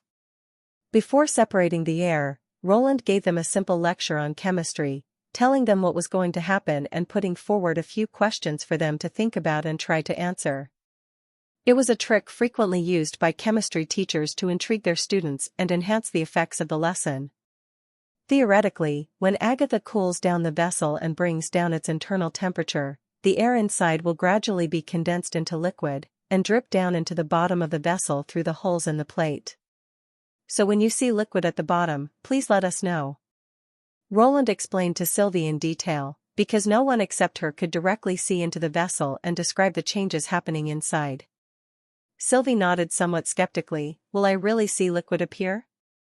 Will it not be only the water vapor inside the vessel? No, it's different. The liquefied air is light blue, completely different from water vapor. Roland shook his head and explained further, plus, at that temperature, the water vapor will be solidified into ice crystals long before the air. Then he made a gesture toward Agatha and said, let's get started. Wait. Do we not have to plug up the hole in the vessel's bottom now? She asked. Block it up later. Otherwise, the vessel won't have enough air inside to bring about significant changes. As this was only an experiment, he chose the easiest way for air intake. When the air temperature inside the vessel was rapidly lowered, the internal pressure would fall, and thereby draw the air into the vessel. In mass production, cooling down the air cost too much energy and the cool air would run off continuously. Therefore, this cooling method was considered inefficient and rarely applied in practice. However, Agatha's magic power could bring down the vessel's temperature more efficiently than any refrigerators, saving Roland the trouble to prepare an air pump. Agatha took a deep breath and pressed her hands onto the fractionation vessel. About half a minute later, whistling sounds could be clearly heard as the air was rapidly passing through the air intake pipe. White frost could be seen by the naked eye around the pipe hole, and its area gradually expanded. The water in the air nearby was quickly solidified, and then adhered to the vessel. Anna turned her black fire into threads to clean up these continuously thickening ice crystals. I see some liquid appearing on the plate, but there's more white frost inside, Sylvie said in amazement a moment later. The white frost may be the solidified water vapor or the crystallized carbon dioxide, explained Roland. Considering that there's only a small portion of carbon dioxide in the air, most of it should be solidified water vapor. In normal production, air must be dried out first before being sucked into the fractionating vessel. Otherwise, the solidified water vapor would block the parting plates and the holes, and thus decrease the production efficiency. Several minutes later, Sylvie reported to Roland that the bottom part of the vessel had been filled with light blue liquid. Roland immediately instructed Soraya to block the holes in the air intake pipe and seal them with coatings. The next thing to do was heat the vessel, a crucial step in this experiment. When the liquefied air was heated, the nitrogen would first reach its boiling point, vaporize and run off due to the different boiling points of nitrogen and oxygen. In this way the two could be separated. Due to the fact that Roland forgot the exact temperature at which nitrogen reached its boiling point, and that he had no way to measure it either, it all depended on Agatha to control the temperature. If she managed to heat the fractionation vessel to the right temperature, the nitrogen gas would come out via the exhaust pipe and the liquid in the bottom part would grow bluer and bluer, with an increasing purity of oxygen. Fortunately, Agatha was familiar with magic power control. She accurately adjusted the cooling range, increasing the temperature slowly. After a while, Sylvie observed that the liquid was boiling. She saw bubbles around the coating pipe which was plunged into the water. At the same time, Keymore quickly collected several bottles of gas, using the drainage gas gathering method. "This is nitrogen?" Lily twitched her lips and said, "I can't see anything at all." "That's exactly the first question I put forward earlier," Roland said. "How do we prove it's different from the air?" "Test it with a piece of burning wood," Tilly answered first. "It'll extinguish the fire instantly if it's nitrogen. According to elementary chemistry, everything requires oxygen to burn."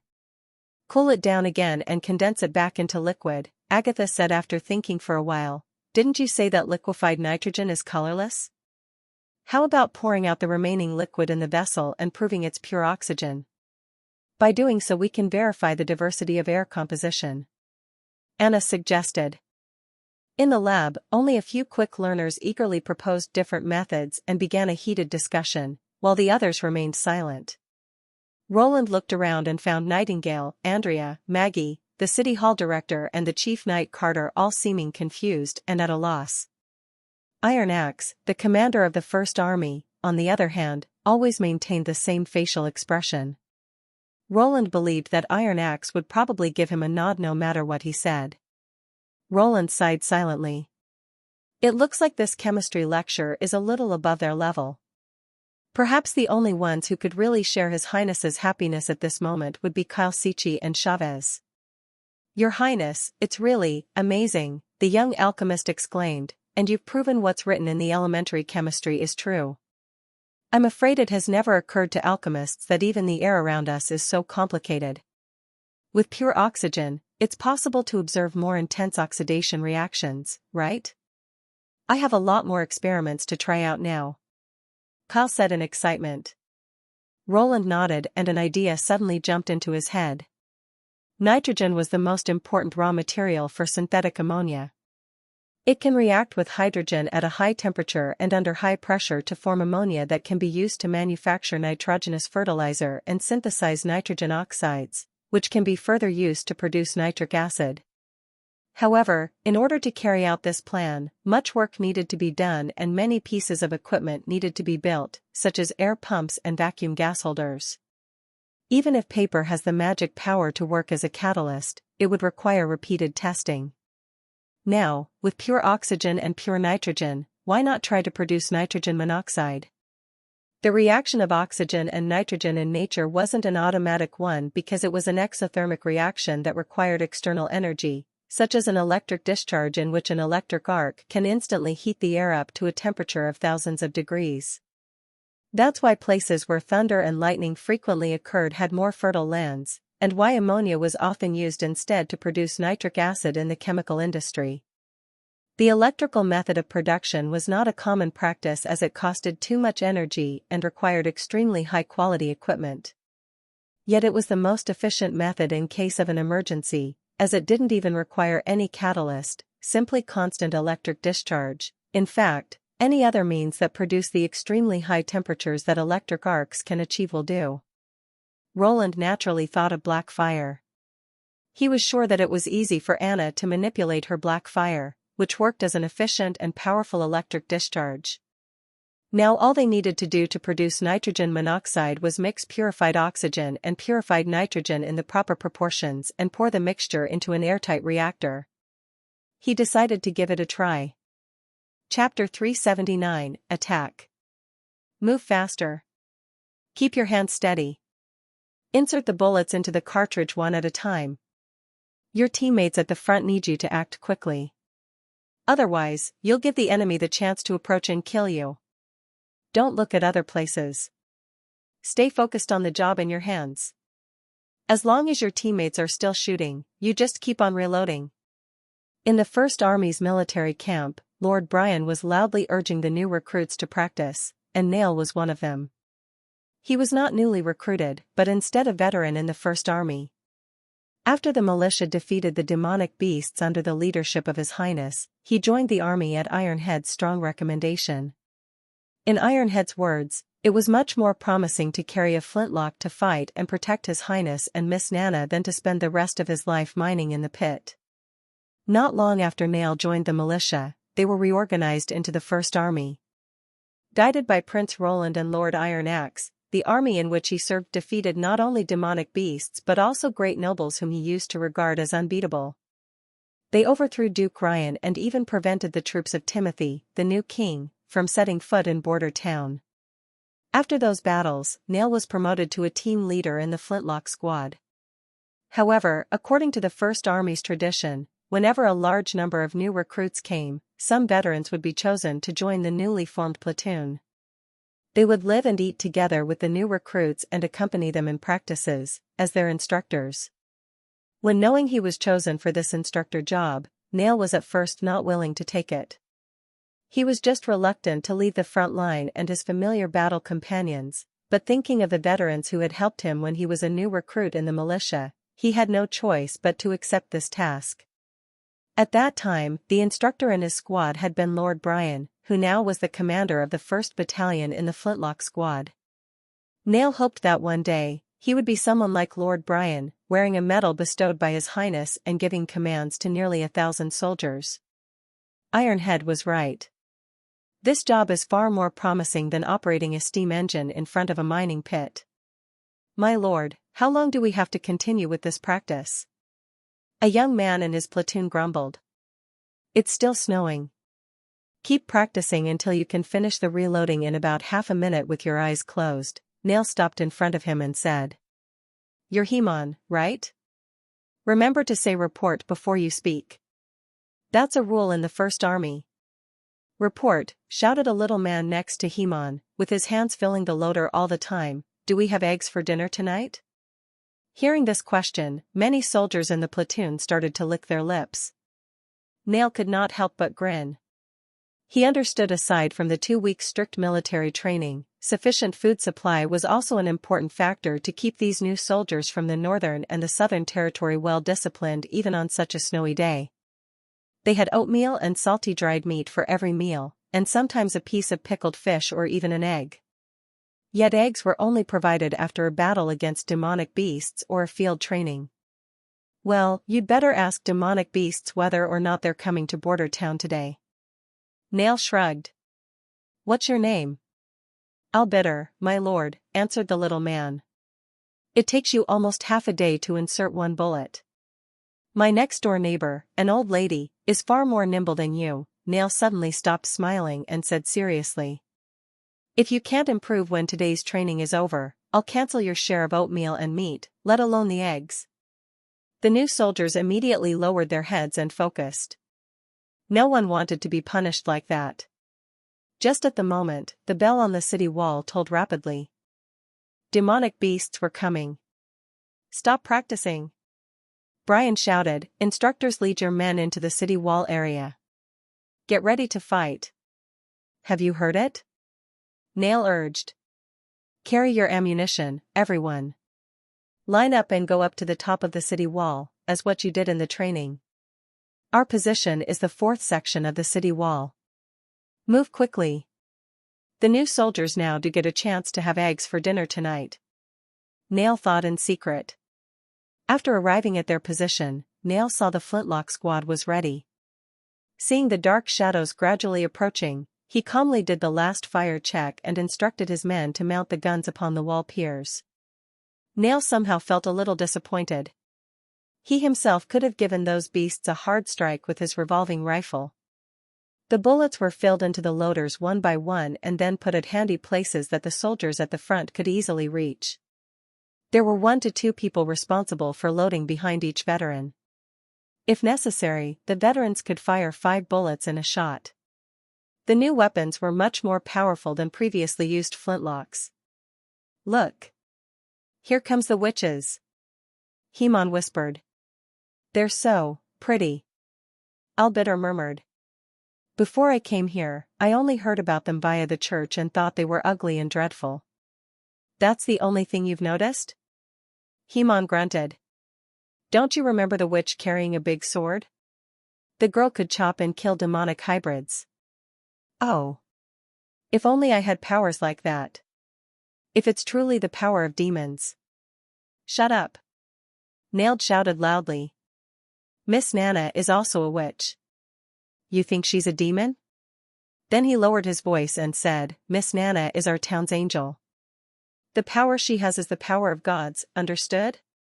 If you dare say anything like that in front of any veteran in the First Army, I promise you'll be beaten up really badly. Now focus on the reloading. It's not practice. After shouting at the 2 Gabby guys, he cast a glance at the coming demonic beasts. They look almost the same as the ones that have come before. It appears to be a short battle. Wait, what's that? There seemed to be a giant figure among the dark shadows, something like a tortoiseshell siege beast, but it seemed much bigger and faster. When it came closer, Nail could not help but stare at it. It was a supergiant demonic beast that he had never ever seen. Its huge tusks were almost thicker than a human's body, like sickles sticking straight up. Its 4 legs looked like pillars of rock, kicking up layers of snow mists. At each step of its running, the earth beneath its feet trembled. The city walls of more than 4 meters in height was even lower than its jaw. If the beast ran into the wall, this mud wall would probably crack into pieces. The artillerymen. There was no doubt that flint clocks had very limited influence on such a giant monster, but only the big equipment of the artillerymen was able to stop it. The new culverins mounted upon the 6th section of the city walls were the most powerful artillery equipment they had. At that moment, the new recruits started to scream in fright, "Good God! Look! What's that? Gods have mercy on us! Is it a demon from the hell? Close your mouth and focus on what you should do." Nail swallowed the lump in the throat and looked at the new cannons at the 6th section of the city wall. The barrel, which reflected the silver light, slowly turned around and projected in the direction of the giant monster. Then bright flames were shot into the air, and the cannons thundered and boomed. Chapter 380, Flesh and Blood. Nail felt his heart suddenly in his throat. At that moment, time seemed to slow down. He stared at the giant demonic beast without a blink, while at the same time prayed in secret that the new cannons could hit the target. However, the demonic beast was still safe and sound, rushing forward by the time he started to breathe again. About half a minute later, a snow column was kicked up far away from the monster. This is gonna be bad. Nail's heart suddenly sank. As the monster was not coming toward the 6th section of the city wall, it left an included angle between the cannons. The artillery unit had to constantly adjust the angle of the culverin, while at the same time also estimate how fast the beast was moving and fire in advance. Otherwise, the shell would land somewhere behind the target, just like what was happening now. Based on the firing rate of the field artillery, they only had one last chance before the monster broke into the city wall. Nail had already been able to see the thick fur that covered the enemy's body, as well as its huge crimson mouth beneath the tusks. Witches were coming in this direction, apparently planning to stop this monster. Yet the four of them altogether was not even as big as the beast's one leg. Were they able to succeed with pure magic? He was so anxious and worried that he even wanted to run to the 6th section of the city wall and remind the cannon team to aim forward. However, since there were supervisors standing on both sides at each section of the city wall, he eventually suppressed this impulse. He would be very likely accused of being a coward if he left his post now without permission. Lord Iron Axe had stated repeatedly that behaviors that would break down the line of defense were absolutely forbidden.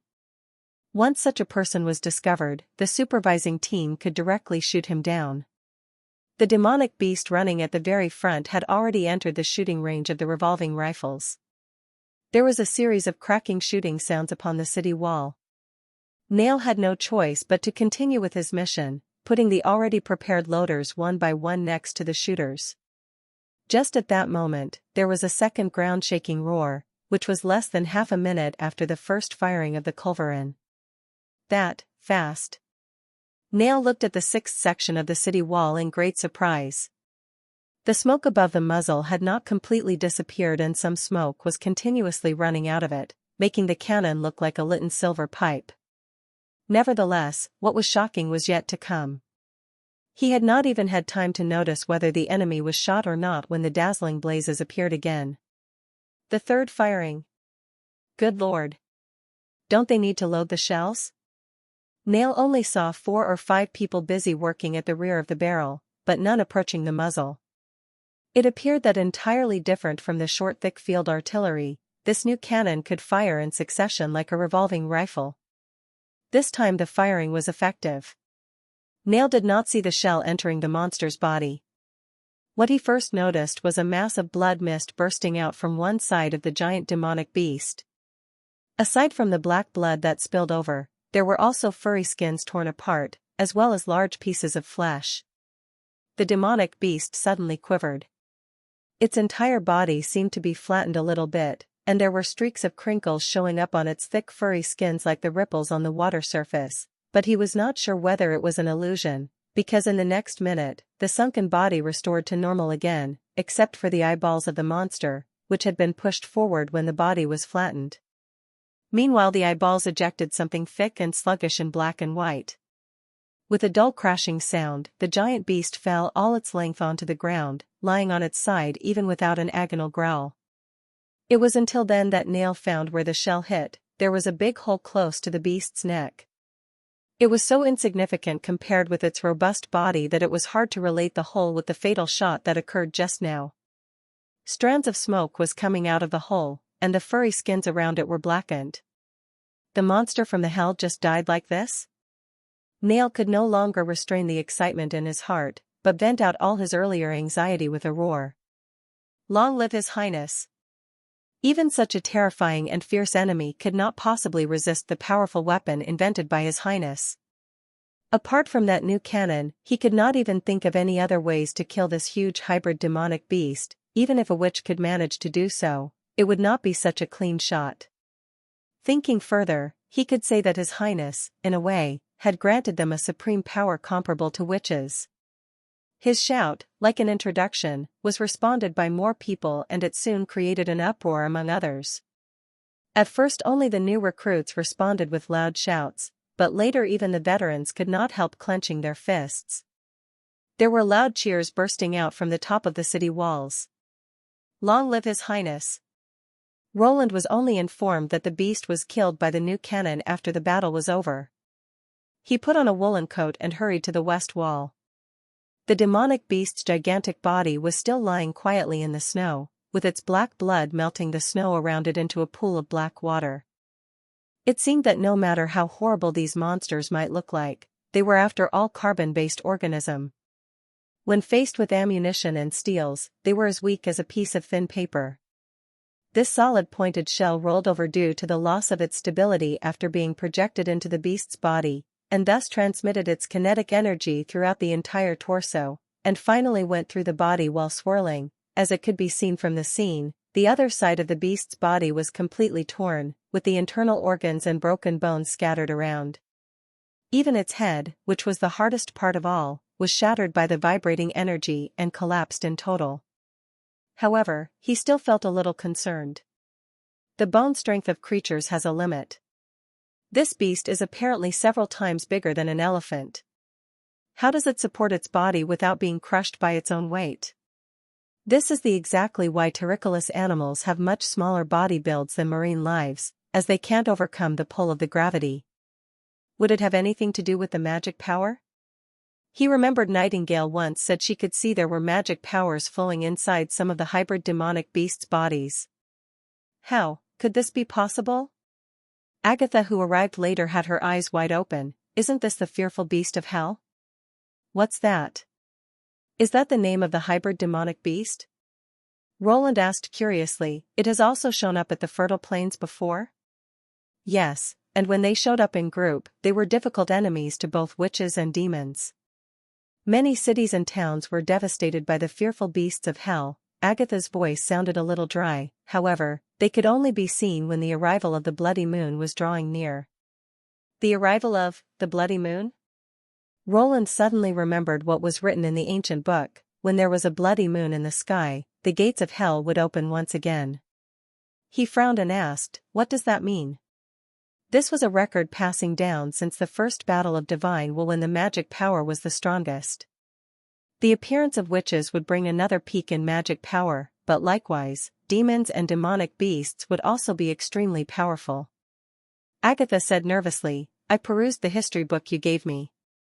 Based on the years, I deduce that there are still at least 20 to 50 years before the arrival of the bloody moon. It's impossible to see such monsters. But it has still appeared, said Roland in a deep voice. What does it mean?